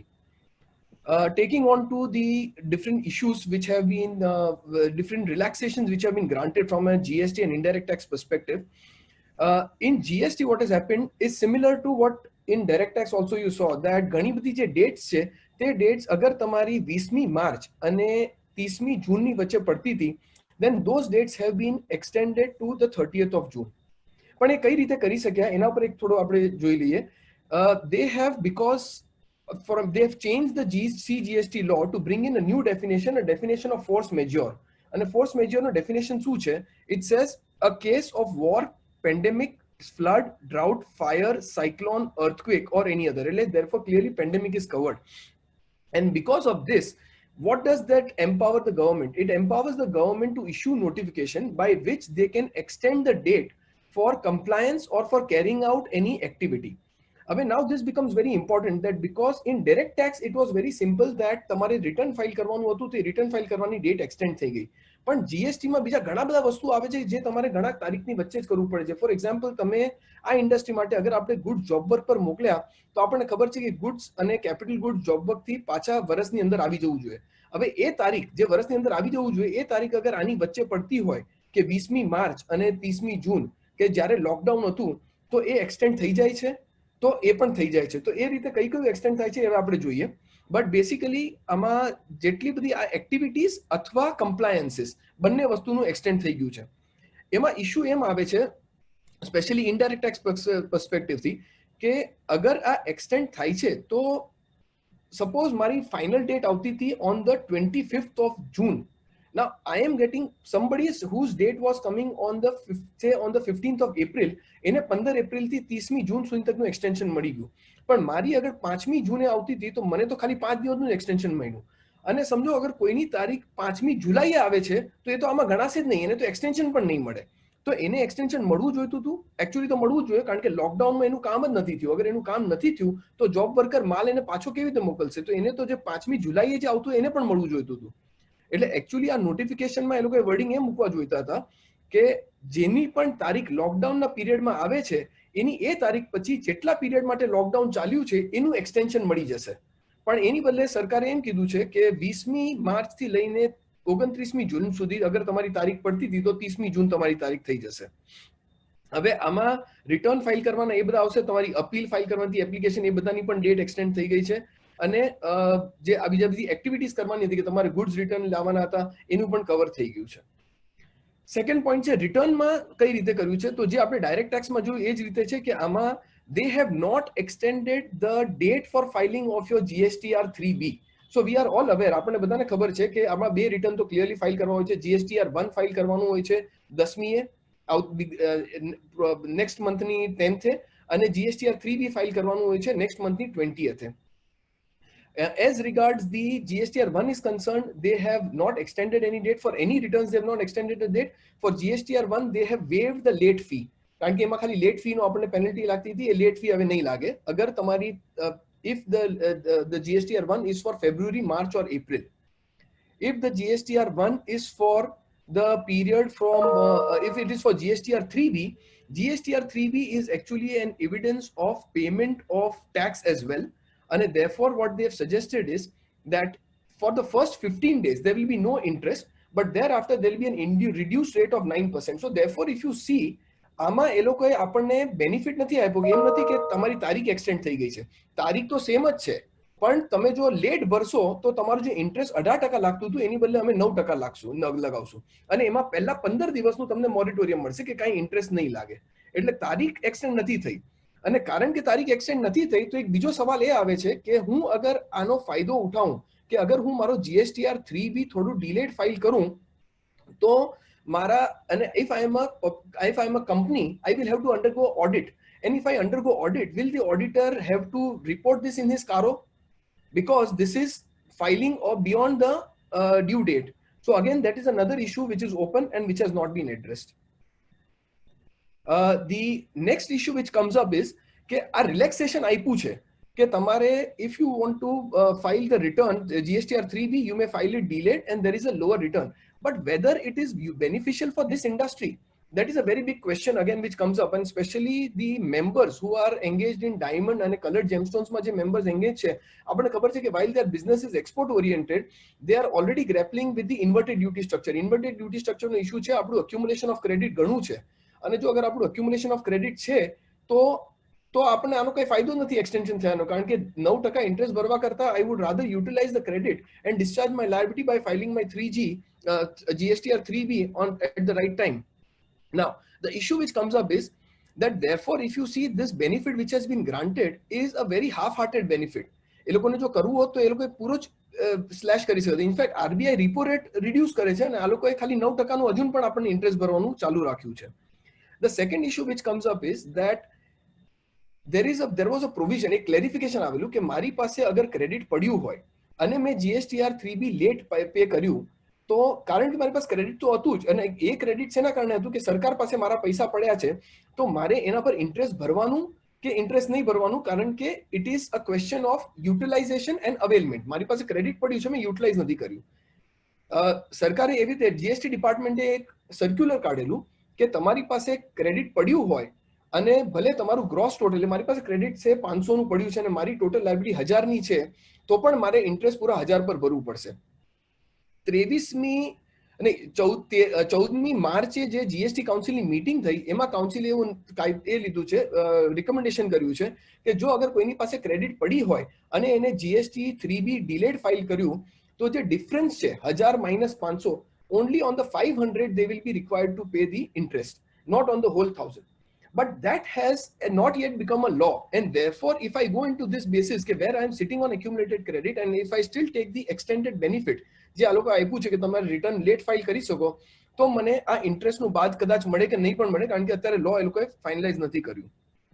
બીજું, exporters માટે આનો benefit લેવાનું કદાચ beneficial નહીં થાય, કારણ કે જ્યાં સુધી તમે જીએસટીઆર 3B નહીં ફાઇલ કરો, તમારું રિફંડ પ્રોસેસિંગ નહીં થાય, અને રિફંડ પ્રોસેસિંગ નહીં થાય તો રિફંડ એટલું ડિલેટ થશે. એટલે જેટલું લેટ તમે જીએસટીઆર 3B ફાઇલ કરશો એટલું લેટ તમારું રિફંડ પ્રોસેસિંગ થશે અને પછી તમને રિફંડ મળશે. અને સ્પેશિયલી જે રિફંડ આપણે અત્યારે તો LUT બેસિસ પર કરીએ છીએ, we are not exporting on payment of GST. Most of the members who are into diamond and colored gemstones, the jewelry, those members who are into jewelry, they may be exporting on payment of GST, but mostly it is under LUT, and therefore again that will be a question mark. Finally, however, one point, it is not always that you should not avail of the benefit. અમે ઘણા જે members છે આપણા ઇન્ડસ્ટ્રીના, એ લોકોનું analysis કર્યું છે, and we have come to the conclusion that for certain locations, while what will be beneficial કે ઘણા રજિસ્ટ્રેશન છે એમના, એ ઘણા રજિસ્ટ્રેશન માટે એ બેનિફિશિયલ થશે કે આનું બેનિફિટ ના લે, એટલે 3B ટાઈમ પર જ ભરી કાઢે. પણ એવા ઘણા રજિસ્ટ્રેશન હશે કે જ્યાં મારી પાસે ક્રેડિટ નથી, અને એમાં સ્પેશિયલી જ્યારે મને 15 દિવસનો મોરિટોરિયમ, ઇન્ટરેસ્ટ ફ્રી મોરિટોરિયમ મળે છે, ઇટ મે બી બેનિફિશિયલ. એટલે therefore my suggestion is there is a need for you to determine, analyze and determine કે ક્યાં તમારે આ બેનિફિટ લેવું જોઈએ રિટર્ન ફાઇલિંગનું અને ક્યાં નહીં લેવું જોઈએ. બીજા જે એક્સટેન્શન એ લોકોએ અનાઉન્સ કર્યા છે એમાં છે કે if you had N LUT, અગર તમે એક્સપોર્ટ્સ LUT, આપણને બધાને ખબર છે કે LUT આપણે પૂરા ફાઇનાન્શિયલ વર્ષ માટે એક LUT ફાઇલ કરવાનું હોય છે. That LUT, if it was expiring on 31st of March, then you need not file another LUT immediately. You may file the LUT after 30th of June, and the old LUT will be considered as extended. Your exports can continue under the old LUT itself. There was another notification which was issued, which was requiring us that there was a 10% restriction on unmatched ITC. If there was unmatched ITC, then only up to 10% of your matched ITC you could take out of that unmatched ITC. ને એનું ઘણું concern આવતું હતું કે આપણને પૂરો credit નહોતો મળતો. That they have right now deferred. એટલે આ તમારે restriction નહીં લાગે, એટલે તમારું unmatched ITC હશે તો પણ તમે ક્રેડિટ એનું પૂરું લઈ શકશો for the months of February, March, April, May, June, July, August. એટલે આ મહિનાઓમાં તમારે ટ્રુ અપ કરવાની, આ મહિનાઓમાં તમારે મેચ કરવાની જરૂરત નથી અને આ 10% રિસ્ટ્રિક્શન લગાવવાની જરૂરત નથી. સવાલ એ ઉઠે છે કે આ બધાનું ક્યુમ્યુલેટિવલી તમારે સપ્ટેમ્બરમાં આનું એડજસ્ટમેન્ટ આપવું પડશે. હવે હું સપ્ટેમ્બરમાં જ્યારે એડજસ્ટમેન્ટ આપીશ તો સરકાર મને આના પર ઇન્ટરેસ્ટ લગાવશે, કારણ કે સરકાર કહેશે કે તમે લોકોએ જેને એક્સેસ ક્રેડિટ યુઝ કર્યું છે અને મારા 2 એમાં રિફ્લેક્ટ નથી થતું, તો મારે એના પર ઇન્ટરેસ્ટ ભરવું પડશે. એની ક્લેરિટી નથી આવી. બીજું ઇશ્યુ એ આવે છે કે there is a circular 135 of 2020 which was issued, જેમાં એમ કીધું છે કે જો તમે એક્સપોર્ટ કરતા હો તો એક્સપોર્ટનું જે રિફંડ તમારે ક્લેમ થાય, your refund can be claimed only in relation to that ITC where you have exported under LUT. Your refund can be claimed only in relation to that ITC which is arising in relation to matched ITC. એટલે જો તમારું unmatched હોય તો નહીં મળે. આ extension જે 10%નું કર્યું છે ડોમેસ્ટિક માટે છે, એક્સપોર્ટ માટે નથી. એ લોકોએ એક્સપોર્ટ માટે પણ સિમિલર નોટિફિકેશન આપવું જોઈતું હતું, પણ જે અત્યારે આપ્યું નથી. બીજા નોટિફિકેશન, ટોટલી 7 નોટિફિકેશન ઇસ્યુ થયા હતા, નોટિફિકેશન નંબર 30 થી લઈને 36 સુધી. એ બધામાં આ લોકોએ ડેટ્સ એક્સટેન્ડ કરી છે. And overall the overarching principle is કે તમારે કોઈ પણ એક્ટિવિટી અથવા તો કમ્પ્લાયન્સ કરવાની હતી આ 20મી માર્ચથી લઈને 29મી જૂન વચ્ચે, એની ડેટ એક્સટેન્ડ થઈ જશે. અને એ જ સર્ક્યુલરમાં, એ જ નોટિફિકેશનમાં એ લોકોએ એ પણ એક લિસ્ટિંગ આપ્યું છે કે કઈ વસ્તુ માટે એક્સટેન્ડ નથી થઈ. આપણે નેક્સ્ટ સ્લાઇડમાં એ જોશું. જીએસટી ઓડિટ આપણને ખબર છે કે 2017-2018 નું જીએસટી ઓડિટ અત્યારે ઘણા કંપનીઝનું પતી ગયું હશે. For financial year 19 and for financial year 20 જે ડ્યુ ડેટ જીએસટી ઓડિટની હતી 31મી માર્ચ એને એક્સટેન્ડ કરીને 30મી સપ્ટેમ્બર કરી છે, અને જે ડિસેમ્બર હતી જૂન હતી એને સપ્ટેમ્બર કરી છે FY19 માટે, અને જે FY20 ની છે એ ડિસેમ્બર જ કન્ટિન્યુ થશે જે ડિસેમ્બર હતી. RBI નું પણ એક અનાઉન્સમેન્ટ આવ્યું છે કે where it is relaxing the time limit for realization of export proceed, જે આપણે જે એક્સપોર્ટ કર્યા છે ગુડ્સ એના જે પૈસા આવવા જોઈએ તે નોર્મલી 9 મહિનામાં આવવા જોઈએ, પણ જો અગર એ એક્સપોર્ટનું પ્રોસીડ એ 9 મહિનાનું એ લોકો એક્સટેન્ડ કરીને 15 મહિના કર્યા છે. તો વાઇલ આ RBI નું છે આમાં આપણી ઇન્ડસ્ટ્રીને પણ ઘણું ઇમ્પેક્ટ આવશે, કારણ કે એક બીજું પ્રોવિઝન છે કે જ્યાં આપણે એક્સપોર્ટ કરીને આપણને રિફંડ મળે, એમાં જો અગર આપણા અમાઉન્ટ ટાઈમ પર ના આવી ગયા હોય તો આપણે રિફંડ પાછું આપવું પડે છે. પણ અગર એ RBI એ એક્સટેન્ડ કર્યું છે તો એ એક્સટેન્ડેડ પીરિયડમાં પણ પેમેન્ટ મળી ગયું તો પણ આપણે રિફંડ પાછું નહીં આપવું પડે. તો એ આપણે આગળ જોશું 2 સ્લાઇડ્સ પછી કે કઈ રીતે આનો ઇમ્પેક્ટ પણ આપણે કામમાં આવે છે. જેમ મેં કીધું કે by notification 35 they have extended the dates for various activities and compliances to be carried out. એટલે ઘણા જે આપણે સામાન પાછો માલ પાછો લાવવાનો હતો એ બધી વસ્તુઓનું, અને જે આપણે રિટર્ન ફાઇલ કરવાની હતી, અપીલ ફાઇલ કરવાની હતી, એ બધાની ડેટ એક્સટેન્ડ કરી છે. અને એ જ એમાં કીધું છે કે ઘણી વસ્તુની ડેટ એ લોકો એક્સટેન્ડ નથી પણ કરી. શેની નથી કરી? તો time and value of supply તમારે નથી કરી. એટલે જો અગર તમે સપ્લાય આજે કર્યું તો આપણો નિયમ છે, દેર ઇઝ અ પ્રોવિઝન જે કે છે કે તમારે ઇનવોઇસ આટલા ટાઈમમાં કરવું પડે, તો એનો ટાઈમ એક્સટેન્ડ નથી ગયો, કારણ કે સપ્લાય તો તમારી આજે જ ગણાશે. એટલે તમારે ઇનવોઇસ જે 30 દિવસમાં કરવાનું છે ઇશ્યુ કરવું જ પડશે. ડેટ ઓફ ટેક્સ ઇનવોઇસ જે આપણે ઓલરેડી વાત કરી. GSTR1 જેમ મેં કીધું કે એનું ડેટ એક્સટેન્ડ નથી થઈ, પણ એનું લેટ પેમેન્ટ ફી એ લોકોએ માફ કરી કાઢી છે. Furnishing of returns any date extend, GSTR3B ની પણ ડેટ એક્સટેન્ડ નથી થઈ, પણ જો તમે લેટ ફાઇલ કરો તો તમને જે ટેક્સ લેટ પે કર્યો છે એના પર ઇન્ટરેસ્ટની માફી આપી છે ને પહેલા 15 દિવસનું એક્ઝમ્પશન આપ્યું છે. લેવી ઓફ લેટ ફી, અગેન લેવી ઓફ લેટ ફી ની કોઈ ડેટ એક્સટેન્ડ નથી, એટલે લેવી ઓફ લેટ ફી જ્યારે લાગુ થશે ત્યારે થશે, પણ વેવર આપ્યું છે કોઈ સિનેરિયોમાં. So these are the elements for which there is no extension. Now, જેમ મેં પહેલા કીધેલું કે ડાયરેક્ટ ટેક્સમાં રિટર્ન ફાઇલ કરવાની અને એ બધા ક્લિયર ઇવેન્ટ્સ છે, પણ જીએસટીની જ્યારે આપણે વાત કરીએ તો જીએસટીમાં બીજા પણ ઘણા એક્ટિવિટીઝ આવે છે કે જે આપણે દરેક તારીખ પ્રમાણે જ કરવું પડે છે, નહીતર એમાં જીએસટી નીચે રિપરકશન થાય છે, એનો કંઈક ઇફેક્ટ આવે છે. તો એના માટે ડેટ એક્સટેન્ડ કરી છે. તો એમાં ઘણી વસ્તુની ક્લેરિટી નથી આપી. ફોર એક્ઝામ્પલ, તમે કોઈની પાસે માલ ખરીદ્યો, એનું ઇન્વોઇસ છે તમારી પાસે, એ ઇન્વોઇસ જો તમે 180 દિવસમાં એને પેમેન્ટ નહીં કર્યું તો એ ઇન્વોઇસ પરનું જે જીએસટી ચાર્જ કર્યું છે એનું ક્રેડિટ તમે નહીં લઈ શકો. હવે એ 180 દિવસનો ટાઈમલાઈન અગર આ ટાઈમની વચ્ચે પડતું હોય, લોકડાઉનના દિવસોમાં પડતું હોય તો એ એક્સટેન્ડ થાય છે, એની કાંઈ ક્લેરિટી નથી. અને કારણ એની ક્લેરિટી એના માટે નથી કારણ કે કોઈ કહેશે કે એ તો કમર્શિયલ ટ્રાન્ઝેક્શન છે, એનું જીએસટી સાથે કાંઈ લેવા દેવા નથી, એટલે એની ક્લેરિટી નથી. અને જો કદાચ તમે લેટ પે કરશો તો તમારું ક્રેડિટ મિસ થશે એનું. બીજું છે availment of credit of invoices from vendors. અને આપણને બધાને ખબર છે કે જે ઇન્વોઇસ વેન્ડરનું ઇન્વોઇસ આવે તો વેન્ડરના ઇન્વોઇસ પર ક્રેડિટ જીએસટી લાગુ કરી હોય એની ક્રેડિટ લઈ શકાય, પ્રોવાઇડેડ 4 વસ્તુનું આપણે સેટિસ્ફાઈ કર્યું છે. આપણી પાસે માલ આવી ગયો છે, એ ઇન્વોઇસ આવ્યું છે, આપણો જે વેન્ડર છે એને રિટર્ન ફાઇલ કર્યું છે, અને વેન્ડરે ટેક્સ પે કર્યું છે. એ 4 વસ્તુ સેટિસ્ફાઈ થાય તો. પણ હવે વેન્ડરને જ બેનિફિટ છે આના નીચે કે એક્સટેન્ડેડ ડેટની, તો એને રિટર્ન નથી ફાઇલ કર્યું, એને એક્સટેન્ડેડ ડેટ છે 3B ની, તો એને ટેક્સ નથી પે કર્યું. અગર એને નથી કર્યું તો મને ક્રેડિટ મળશે કે મારું ક્રેડિટ પણ પોસ્ટપોન થઈ જશે, એ ડેટ પણ એક્સટેન્ડ થઈ જશે, એટલે મારી ક્રેડિટ આજે જ હું લઈ શકું કારણ કે એનું તો ડેટ ફ્લેક્સિબિલિટી છે, એની પણ ક્લેરિટી નથી આપી. ત્રીજું જે આપણને ડાયરેક્ટ લાગશે, અને મેં એક સ્પેશિયલ સ્લાઇડ પણ બનાવી છે આના પર, સેલ ઓન અપ્રુવલ. આપણને ખબર છે સેલ ઓન અપ્રુવલ જ્યારે આપણે ફોરેન પણ આપણો માલ મોકલીએ તો it is required to be brought in within 6 months time. Now if that date falls within this period, whether it will be covered within this period, and therefore can I bring in that material beyond the 30th or by the 30th of June? There is no clarity on that. I would suggest this is another point that GJPC should represent to the authorities to clarify on this. There are a lot of other smaller issues. For example, job work નું એમ એક special circular આપીને clarify કર્યું છે.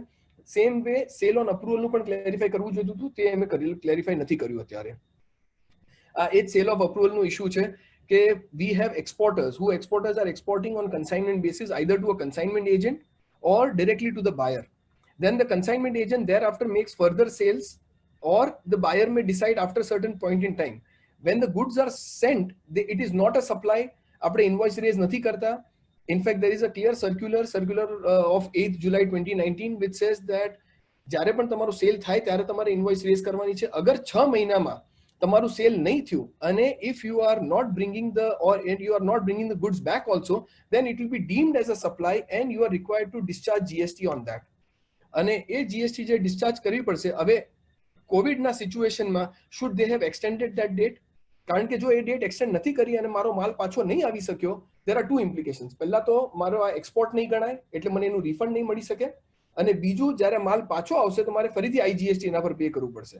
અને specially in the current scenario and for the industry જ્યારે આપણું અક્યુમ્યુલેશન આટલું છે તો આપણે વધારે GST એક્યુમ્યુલેટ નથી કરવું. એટલે આ પોઈન્ટ વેરી ઇમ્પોર્ટન્ટ છે કે આપણે રિપ્રેઝેન્ટ કરીએ. અત્યારે GJPC થ્રુ રિપ્રેઝેન્ટ કરવાની જરૂરત છે કે આ એક્સટેન્શન ક્લેરિફાઈ કરાવી દે. સેમ ઇશ્યુ થશે ડોમેસ્ટિક ટ્રાન્ઝેક્શન માટે પણ, કે where it has given for sale on approval, અને સમજો માલ મોકલ્યો છે મુંબઈથી સુરત અને જો ટાઈમ પર આવી નહીં શક્યો તો એક ઇશ્યુ થશે. એટલે બંને વસ્તુનું આપણે ક્લેરિફિકેશન સીક કરવાની જરૂરત છે. The other issue which comes up is in relation to precious metals supplied by nominated agencies. એમાં પણ એક પ્રોવિઝન હતું કે નોમિનેટેડ એજન્સીએ અગર ગોલ્ડ, સિલ્વર, પ્લેટિનમ એક્સપોર્ટરને આપ્યું છે તો એના પર GST લાગુ નહીં થાય, પ્રોવાઇડેડ એક્સપોર્ટર 90 દિવસમાં એને એક્સપોર્ટ કરી દેશે અને 120 દિવસમાં નોમિનેટેડ એજન્સીને એક્સપોર્ટનું પ્રૂફ બતાવી દેશે. જો 120 દિવસમાં નોમિનેટેડ એજન્સીને એક્સપોર્ટ પ્રૂફ નહીં બતાવી શકે તો નોમિનેટેડ એજન્સીને GST ચાર્જ કરવું પડશે અને સરકારને પે કરવું પડશે. ક્વેશ્ચન એ આવે છે, આનું પણ કંઈ સ્પેસિફિક ક્લેરિફિકેશન નથી કે આવો ટ્રાન્ઝેક્શન આ એક્સટેન્ડેડ ડેટમાં કવર્ડ થશે. એટલે કે હું અગર એક્સપોર્ટ 90 દિવસમાં નહીં કરી શકું અને 90મો દિવસ આ તારીખની વચ્ચે લોકડાઉનના દિવસોમાં આવે છે તો મને એક્સટેન્શન મળશે કે 30મી જૂન સુધી હું એક્સપોર્ટ કરી શકું. અમારું માનવું છે કે આવું એક બીજું ક્લેરિફિકેશન મર્ચન્ટ એક્સપોર્ટર માટે આપેલું છે, જેમાં કીધું છે કે જે પણ નોટિફિકેશન સેક્શન 11 નીચે ઇશ્યુ થયું છે કે જેનું બેનિફિટ સેક્શન 11 નીચે આપવામાં આવે છે એ નોટિફિકેશનનું ઓટોમેટિક એક્સટેન્શન આમાં ગણાઈ જશે. એટલે અમારું માનવું છે કે આ પણ નોમિનેટેડ એજન્સી વાળું જે ઇશ્યુ છે કે જે તમે ગોલ્ડ નોમિનેટેડ એજન્સી પાસેથી લીધું છે એનું પણ એક્સટેન્શન ગણાશે. These were some of the extensions which were announced by the authorities in relation to COVID-19. હવે જે 3 ઇશ્યુ છે are very important issue for our industry, which are export related amendment which were announced on the 23rd of March, just one day before the lockdown was announced. And what are those? There is one provision which has been introduced in Rule 89(4)C. A provision એમ કે છે કે હવે એક નવો norm એ લાવી રહ્યા છે કે જ્યારે તમે એક્સપોર્ટ કરો અને એક્સપોર્ટ પર રિફંડ લઈ રહ્યા છો તો એ રિફંડ માટે જે વેલ્યુ ઓફ એક્સપોર્ટ છે that value of export will be considered either the actual value अथवा 1.5 times of the value of like goods domestically supplied by the same or similar supplier. એનો મતલબ કે મારો અગર ગુડ્સ છે લેટ્સ અઝ્યુમ 1000 રૂપિયાના goods મેં એક્સપોર્ટ કર્યા છે તો હું જ્યારે રિફંડ લેવા જાઉં છું મારે પ્રૂવ કરવું પડશે કે યા તો હું 1000 રૂપિયા પર લઉં છું અથવા બીજો સિમિલર માલ અગર ડોમેસ્ટિક માર્કેટમાં 1.5 times થી ઓછામાં ગયો છે તો મારે એને લિમિટ કરવું પડશે અને મારો એક્સપોર્ટ એનાથી વધારે મને નહીં મળી શકે. હવે આપણી ઇન્ડસ્ટ્રી માટે આ બહુ ઇમ્પોર્ટન્ટ થઈ જશે કારણ કે એમાં થઈ શકે કે આપણે જે આપણું અગર સ્પેશિયલી ડાયમંડ કે કલર્ડ જેમસ્ટોન્સમાં જોઈએ તો જેમ ડાયમંડ્સ વધારે સોર્ટ થાય એમ એનો વેલ્યુ વધતું જાય છે. તો અગર કોઈ કહેશે કે એક પડીકામાં VVS1 કે કોઈ ડાયમંડ છે એઝ કમ્પેર ટુ અ પડીકું which is only for VVS1, the two VVS1 may be at a different price when they are sold if you go per carat. So how is the department going to apply this for our industry is going to become a very big question. In fact, again the suggestion is that we should represent that this provision should not be made applicable to us because in our industry it is not possible to determine value of stone to stone and then compare that is it 1.5 times of the domestic. Plus in our industry there may be variation. આપણી ઇન્ડસ્ટ્રીમાં variation હોઈ શકે કે આપણે જે ડોમેસ્ટિકલી supply કરીએ છીએ અને જે એક્સપોર્ટ કરીએ છીએ એના રેટ્સમાં ઘણો ફરક હોઈ શકે છે અને એટલે આના કારણે આપણું એક્સપોર્ટ કર્ટેલ થઈ શકશે. સેકન્ડ જે એમે અનાઉન્સ કર્યું છે is in relation to recovery of export refund where consideration for goods is not realized within the prescribed time frame. એમાં એમ છે કે if you have exported and you are required to realize the payment within 9 months as per FEMA. If the payment doesn't come within this period, then the department will ask you to redeposit that refund back to the government, and as and when you receive the proceeds. Etle, suppose I exported in April. I exported my goods in April. I can receive my consideration by payment by December. I got my refund in say June, but my payment did not come by December, say because of lockdown or whatever issue happened. Then whatever refund I have received in June, I will have to the extent that I did not receive the consideration, I will have to return the refund.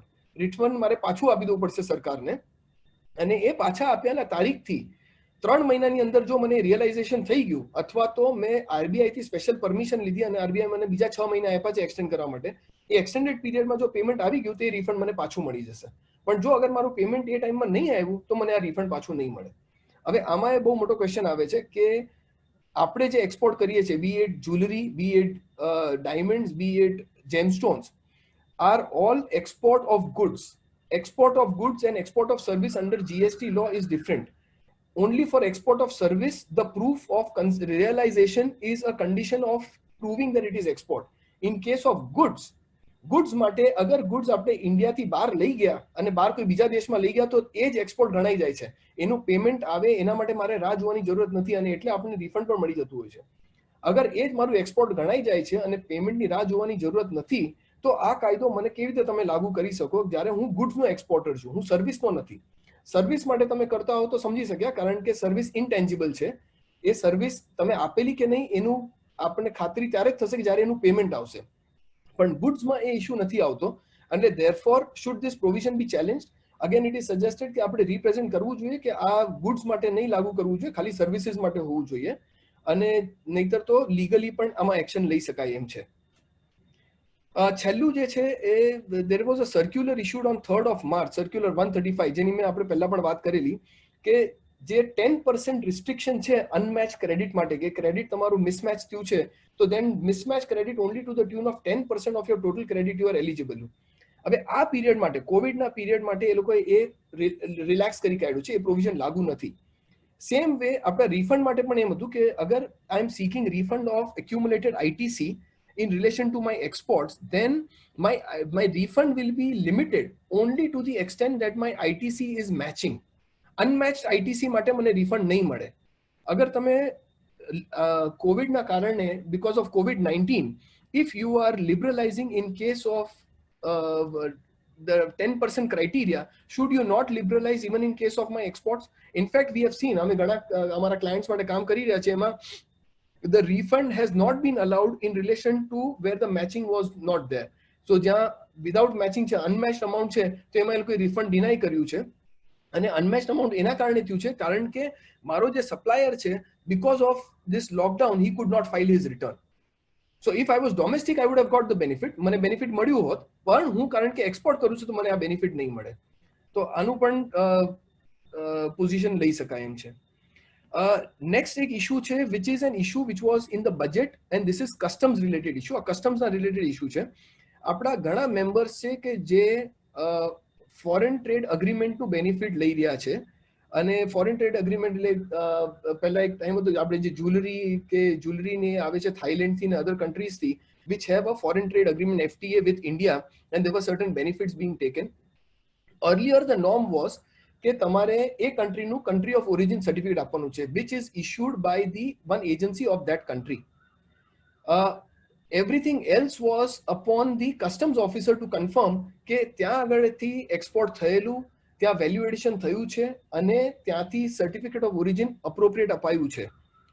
A onus કે જે customs ઓફિસરને કરવાનું હતું, that is now being shifted to the Indian importer, and the Indian importer is now required to maintain all of these documents. એટલે આજે અગર આપણે કોઈ પણ આનું બેનિફિટ લેતા હોય, આપણા કોઈ પણ મેમ્બર્સ આનું બેનિફિટ લેતા હોય ફોરેન ટ્રેડ એગ્રીમેન્ટનું, તો it is not just country of origin certificate જે એ લોકોને મેન્ટેન કરવું પડશે, they will be required to maintain all the documents, બધા ડોક્યુમેન્ટ જે પ્રૂફ કરશે કે એ કન્ટ્રીમાં મેન્યુફેક્ચર થયેલું, એ કન્ટ્રીમાં વેલ્યુ એડિશન થયું છે, અને એ કન્ટ્રીના મેન્યુફેક્ચરરે એપ્લિકેશન ફાઇલ કરી અને અપ્રોપ્રિએટ સર્ટિફિકેટ ઓફ ઓરિજિન ઓબ્ટેન કર્યું છે, ઓથેન્ટિસિટી ઓફ ઓબ્ટેન, એ બધું ઇન્ડિયામાં હવે મેન્ટેન કરવું પડશે. એટલે this is a very big onus which is coming about. Otherwise they can stop your import at any point in time. these were some of the changes. આ થોડા changes જે announce થયા હતા either because of COVID-19 or just before or because of budget or just before the lockdown. I thought it is important we analyze that. Just 2 થી 3 slide મેં રાખી છે કે like I said કે because of COVID-19 એવા ઘણા થશે અને specially આપણી ઇન્ડસ્ટ્રી કે જ્યાં ટ્રસ્ટ ઉપર ઘણા ટ્રાન્ઝેક્શન થઈ રહ્યા છે કે કોઈએ ડેમેજીસ કે લોસ ઓફ પ્રોફિટ એના કારણે કોઈ પેમેન્ટ કરવાનું આવશે. નોર્મલી જીએસટી તો એ જે પેમેન્ટ આવશે ડેમેજીસ માટે કે કોમ્પન્સેશન માટે, લોસ ઓફ પ્રોફિટના કોમ્પન્સેશન માટે, એના પર જીએસટી લાગવું જોઈએ કે નહીં લાગવું જોઈએ. હવે એના એ પણ બહુ એક થોડો મોટો મુદ્દો છે કારણ કે જો એ સપ્લાય ગણાશે તો એના પર જીએસટી લાગશે, જો એ સપ્લાય નહીં ગણાય તો એના પર જીએસટી નહીં લાગે. હવે સપ્લાય શેને કહેવાય કે નહીં કહેવાય એના માટે રિસેન્ટલી એક મુંબઈ હાઈકોર્ટનું એક જજમેન્ટ છે બાય મુમાબાઈ ટ્રસ્ટનું, જેમાં એમ કીધું છે કે સપ્લાય એને જ કહેવાશે કે જેમાં સામે પેલાને કંઈક મળે છે. So such payments lacks the necessary quality of reciprocity to make it a supply. અગર રેસિપ્રોસિટી નહીં હોય એટલે સામેથી એને કઈ ફાયદો નથી થતો તો એને સપ્લાય નહીં ગણાય. તો આ જ્યારે કોમ્પન્સેશન કે ડેમેજ આપવામાં આવે છે તો કોઈ કોમ્પન્સેશન એના માટે નથી આપતું કે સામેથી પેલાને કંઈક ફાયદો થયો, પેલાને નુકસાન થયું એના કારણે છે.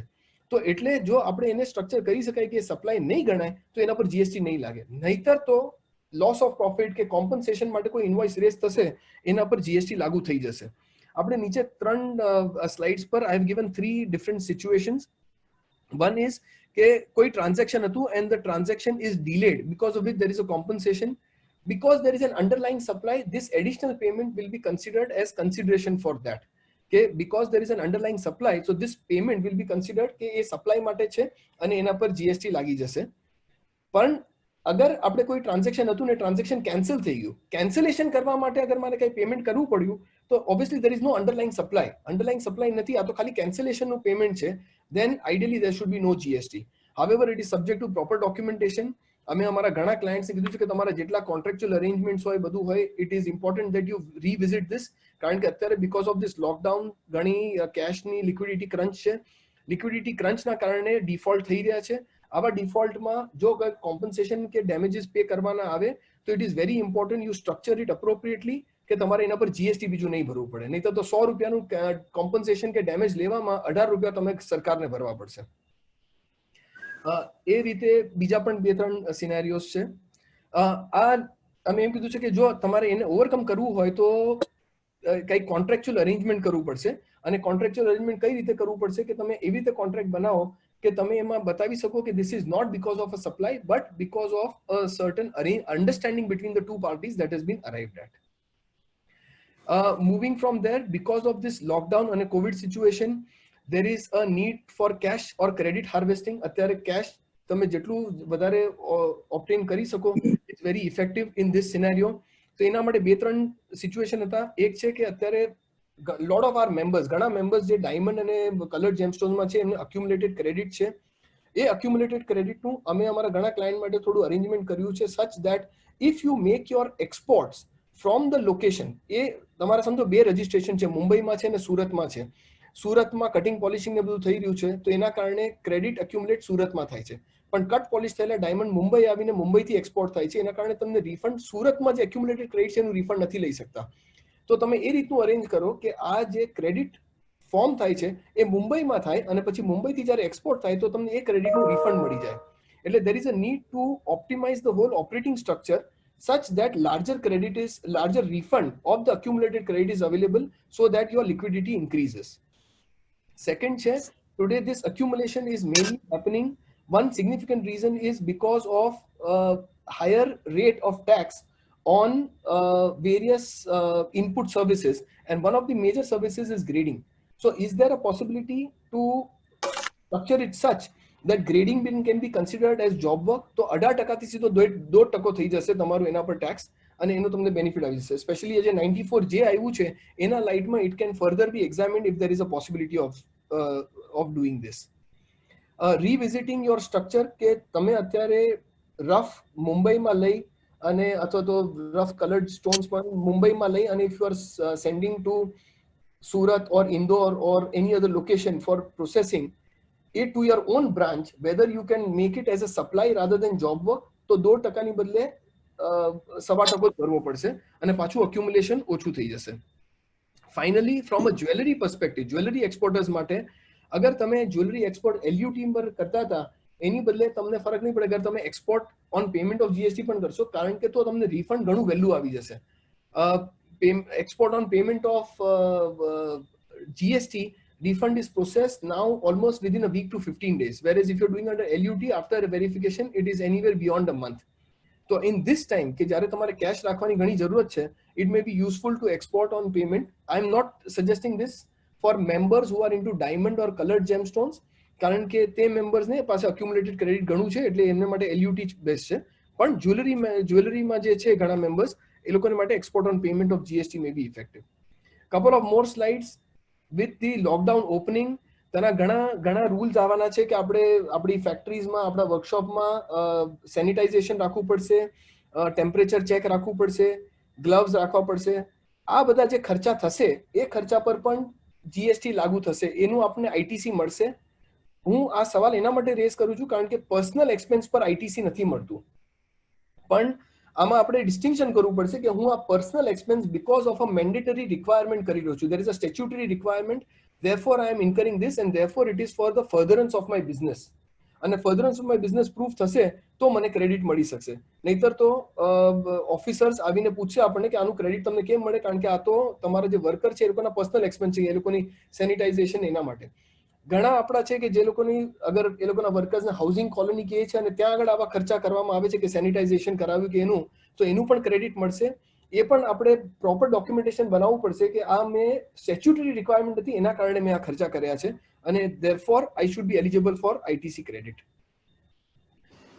Lot of our members are also undertaking CSR activities, social responsibility activities. Whether again when you undertake such an activity, there will be expense which will be incurred, there will be invoice which will be raised, there will be GST on that. Are you eligible for credit of that GST? Again, the answer is there has been a judgment of SL Propec where it has been said that if you are statutorily required under the Companies Act, because of the statutory requirement, if you are incurring this, then you will be eligible for credit. So we have done this diagram કે જો અગર તમારું total CSR નો ખર્ચો છે, અગર તમે કેશમાં ઇન્કર કરી રહ્યા છો તો કોઈ એનો સવાલ જ નથી કે તમે કેશ ડોનેશન ડાયરેક્ટ આપ્યું છે. પણ અગર તમે ઇન કાઇન્ડમાં કરી રહ્યા છો તો તમે કોઈ કે વસ્તુ ખરીદશો, એ વસ્તુ જ્યારે ખરીદશો એના બિલ પર GST લાગુ થશે. એ GST if you are providing, અગર એ GST તમે સ્ટેચ્યુટરી પ્રોવિઝનના કારણે છે તો તમને ક્રેડિટ મળવું જોઈએ, સબ્જેક્ટ ટુ અધર કન્ડિશન્સ કે સેક્શન 17(5) છે કે જેના નીચે if you are supplying as gift free sample તો તમને નહીં મળી શકે, એનું બહાર આવી જશે. તો એટલે આમાં પણ આપણે ડોક્યુમેન્ટેશન બરાબર સ્ટ્રક્ચર કરવું પડશે કે કોવિડના કારણે તમારા બધા ખર્ચા થાય છે અથવા આપણે CSR એક્ટિવિટી પણ કરીએ છીએ તો એના જે આપણે બિલ આવે છે those bills નું ક્રેડિટ તમને પૂરું મળવું જોઈએ of the GST charge on those invoices. Finally, just a recap on some of the points that I've touched upon, and maybe it may be worthwhile to undertake this from a representation perspective. One is that this industry is facing a huge concern of this accumulated credit. Maybe this is a really good time where the government is looking at providing support to various sectors, and therefore maybe representing now to find a solution for inverted duty structure would be a most opportune time. Second is, as I mentioned, sale of approval માટે જ્યારે તમે મોકલો છો તો તમારે કેટલી ટાઈમમાં goods આવી જવા જોઈએ એનો ડેટ પણ એક્સટેન્ડ થઈ છે, આની ડેટ એક્સટેન્ડ થઈ છે કે નહીં એની ક્લેરિટી નથી. It is important we should represent. I believe કે અગર GJPC રિપ્રેઝેન્ટ કરશે તો ડિપાર્ટમેન્ટ સૂન આપી દેશે કારણ કે ઇટ્સ વેરી ઓબ્વિયસ કે એક્સટેન્ડ થવી જોઈએ, but it is preferable કે ક્લેરિફિકેશન આપણે લઈને રાખીએ. See clarification various interpretational issues. જે મેં પેલું ઇશ્યુ કીધું કે અત્યારે અક્યુમ્યુલેશનનું સિગ્નિફિકન્ટ થઈ રહ્યું છે is because of 18% on grading. Can grading services B considered as job work? Because job work is supplying goods where somebody else works on your goods. અત્યારે ગ્રેડિંગ માટે મારે એને માલ આપવો પડે છે, હીરા જોઈને અમને સર્ટિફિકેટ આપે છે તો ડેફિનેશનમાં તો પડે છે, પણ આપણે અત્યાર સુધી એની ગ્રેડિંગ ડીલ કરી રહ્યા છે. અગર એને જોબ વર્કની જેમ બતાવી શકાય તો 18% બદલે ખાલી 2% GST લાગશે તો આપણું એક્યુમ્યુલેશન એટલું ઓછું થઈ જશે. Representation on various legal issues જે મેં પેલા એક્સપોર્ટના બતાવ્યા કે વેલ્યુએશન પર હવે પ્રોવિઝન આવ્યું છે કે 1.5 ટાઈમ્સથી વધારે વેલ્યુ હશે તો પણ તમને રિફંડ 1.5 ટાઈમ્સ પર જ મળશે. અને આપણી ઇન્ડસ્ટ્રીમાં વેલ્યુએશનમાં તો ઘણો ફેર હોય છે, આપણને આઈડિયા છે, એટલે this will be an issue. Same way જે એક્સપોર્ટ્સ માટે છે કે અગર તમને પેમેન્ટ ટાઈમ પર નહીં આવ્યું, or once you exported the goods, if the payment has not come, the refunded amount will have to be redeposited. તમને જે રિફંડ મળ્યું છે એ તમારે રીડિપોઝિટ કરવું પડશે. So whether this should be challenged or whether this should be represented and asked for a solution, I think it's an important time. And finally, in this COVID situation, there may be situations where we may need to supply certain goods free of charge and things for CSR purposes, or મેં ઘણો કોઈ માલ મોકલ્યો છે એનો payment delay થયું છે અથવા પાર્ટ પેમેન્ટ આવ્યું છે. અગર એવું થશે તો અગેન 17(5) નીચે મને ITC ક્રેડિટ મારી બ્લોક થાય છે. તો એ ITC credit, because this is on account of these special situations, this blockage of ITC credit should not be considered, hence relaxation should be granted considering these special circumstances. So thoda points હતા. These were some of the points in relation to representation and advocacy that GJPC can take up. With that, I come to the end of my presentation. Sorry, I had to mix it with English and Gujarati, naitar mara mate difficult થઈ જાત. I'm happy to take any questions that are there anymore. So thank you, Nishan Bhai, for that wonderful presentation. Yeah, I stop sharing my. I would request you that if you can basically make a gist of the items which the council should take up, and our team under the leadership of Jilpa will do the needful. Now I have some questions from the members, and I would request ke tame jara ene jo jawab api શકો to. Sure. One is export and import lodgement. Sorry, one second. As you must be aware, the diamond and the colored gemstone sectors of the GJI are grappling with the inverted duty structure situation in respect of the transactions in the domestic stream. The council is also active and pursuing on this with the government for a suitable relief. In relation to the issue, however, is there any legal mechanism whereby the ITC so blocked can be refunded or can otherwise be neutralized in any manner? So, Sanju bhai, I think you've hit the nail exactly, because this is the concern which the industry is currently facing significantly. And as I mentioned, the whole issue is arising કારણ કે જે outward liability છે એમાં diamond પર 5% tax લાગે છે, GST લાગે છે. જ્યારે કે આપણી ઘણી ઇનપુટ સર્વિસીસ છે, બેન્કિંગ સર્વિસીસ છે, ગ્રેડિંગ સર્વિસીસ છે, જેના પર 18% લાગે છે. જે ડાયમંડ પ્રોસેસિંગ છે is being charged at 1.5%, and therefore there is an accumulation. Now, there is a provision under the law under section 54 which says that where you have an inverted duty structure, where if you are using goods and for those goods you are paying a higher tax of rate, but your output liability is at a lower tax of rate, એટલે તમે જે goods લઈ રહ્યા છો એના પર તમે સે 5% પે કરો છો, પણ જ્યારે તમે goods વેચો છો ત્યારે 5% પે કરો છો, તો તમને જે ડિફરન્સ છે એનું રિફંડ મળી શકશે. આપણામાં સિચ્યુએશન કે આ ગુડ્સ નથી, આ સર્વિસીસ છે. સર્વિસીસ માટે પ્રોવિઝન્સ નથી, અને આઈ એમ અવેર કે જીજેપીસી એ રિપ્રેઝેન્ટ પણ કર્યું છે, પણ સરકાર કદાચ સર્વિસીસનું અલાઉ પણ નહીં કરે અત્યારે, કારણ કે એમાં શું સર્વિસીસ બિંગ ઇનટેન્જિબલ, તો બોગસ ઇન્વોઇસ, ફેક ઇન્વોઇસના કારણે ઘણા લોકો રિફંડ પ્રોસેસ કરી શકે એનો ચાન્સીસ રહી શકે. એટલે therefore they may avoid doing that. So as of now there is no legal mechanism to dilute this credit or seek any refund on that. So you know, અમે લોકો એ પણ કોશિશ કરી છે કે બેઝિકલી આ જેમ અત્યારના મેન્યુફેક્ચરિંગમાં 5.5% થઈ ગયું છે, certain things like grading should be considered as part of manufacturing and not as service. So એના પર you know, I think if કંઈક પાછું presentation કે with some other angle, if we can think of something, then you know, if you could please guide us on that also. No, sure. બીજી ચીજનો issue છે જે ઘણા લોકો ને મને પણ એકવાર આવ્યો છે પ્રોબ્લેમ કે આ GST IGST માં પૈસા તો આપણે ભરીએ છે આગળ, જે પણ માણસ લગાડે. હવે 3 મહિના 6 મહિના કે મહિના પ્રમાણે એ લોકોનું જે પેલું રિકન્સિલેશન થાય છે ત્યારે સમજો મારા સામેવાળાએ ભર્યું નહીં હોય કે એને ફાઇલ નહીં કર્યું હોય, કે સમજો ખોટો માણસ છે. હવે મને તો GST ના પૈસા લાગ્યા, મેં ભરી દીધા. હવે એ પૈસા लाग्या પછી એના માટે હું સમજો આખા વર્ષમાં 1000 માણસ સાથે કામ કરું તો બધાના સાથે રિકન્સિલેશન મારે કરવાનું. એના કરતા એવો કોઈ ના થઈ શકે કે આપણા જે GST ના પૈસા હોય એ ગવર્મેન્ટને ડાયરેક્ટ આપીએ, એટલે આ રિકન્સિલેશનની માથાકૂટ જ ઉડી જાય. સંજુભાઈ એકચ્યુઅલી તમે એક્ઝેક્ટલી બહુ ઇમ્પોર્ટન્ટ પોઈન્ટ કીધો છે. અત્યારે આ પ્રોબ્લેમ ઘણા ફેસ કરી રહ્યા છે. ઇનફેક્ટ આપણી ઇન્ડસ્ટ્રી, બીજી પણ ઘણી ઇન્ડસ્ટ્રીમાં, કારણ કે આ જે લોકડાઉન થયું છે એમાં ઘણા લોકોએ જેને માલ ખરીદ્યો એને તો પેમેન્ટ કરી દીધું પેલા સપ્લાયરને. હવે સપ્લાયરને લોકડાઉનના કારણે કેશ ફ્લો ક્રંચ થયું તો એને જીએસટી નહીં ભર્યું. હવે એને જીએસટી નહીં ભર્યું તો સરકાર તો મારી પાસે આવીને મારું ક્રેડિટ રિવર્સ કરાવડાવશે, કારણ કે પેલાય નથી ભર્યું. તો એમાં મારો તો ફોલ્ટ જ નથી. એટલે અમે ઘણા ક્લાયન્ટ્સને કીધું છે કે જ્યાં તમારે આવા મોટા અમાઉન્ટ હોય તો જ્યાં સુધી એનું જેવું જ એ ભરી દેશે તો તમારા 2A માં રિફ્લેક્ટ થશે. 2A માં રિફ્લેક્ટ ના થાય ત્યાં સુધી ભલે તમે બાકીનું પેમેન્ટ આપો તો જીએસટી નું અમાઉન્ટ પેમેન્ટ નહીં આપો, અગર આ ટાઈમ માટે એ મિકેનિઝમ કરવું હોય તો. આ એક કમર્શિયલ મિકેનિઝમ છે. Second, from the department perspective, હવે સરકારે 1 જાન્યુઆરી થી ઈ ઇન્વોઇસિંગ નું સ્ટાર્ટ કર્યું છે. જ્યારે કે આઈ થિંક આપણી ઇન્ડસ્ટ્રીને બહાર રાખવા માટે આપણે રિક્વેસ્ટ કરેલી છે. પણ ઈ ઇન્વોઇસિંગ થી શું થશે કે હરેક ઇન્વોઇસ એમે પોર્ટલ પર કરવું જ પડશે. અને એટલે જે આ સિચ્યુએશન અત્યારે આપણે જોઈ રહ્યા છે એ ઈ ઇન્વોઇસિંગ ચાલુ થયા પછી નહીં આવે. તો એટલે સરકાર એના માટે કામ કરી રહી છે. પણ અત્યારે તો આ પ્રોબ્લેમ છે કે જે તમે કીધું કે તમે તો પેમેન્ટ કરી દીધું તમારા સપ્લાયરને, પણ સપ્લાયરે સરકારને પે નથી કર્યું. નહીં, પણ સૌથી મોટો પ્રોબ્લેમ શું છે કે 1000 માણસની સાથે કામ કરતા હોય અને 1000 માણસની સાથે એનું કોર્ડિનેશન કેવી રીતે કરવું? તો એટલે કોર્ડિનેશન તમારે મેન્યુઅલ કરવાની જરૂર નથી. અગર એ તમે જે 1000 માણસો સાથે કામ કર્યું છે, અગર એ લોકોનું GSTR 1 અને 3B ફાઇલ કરી દેશે તો તમારા 2A માં ઓટોમેટિક આવી જશે.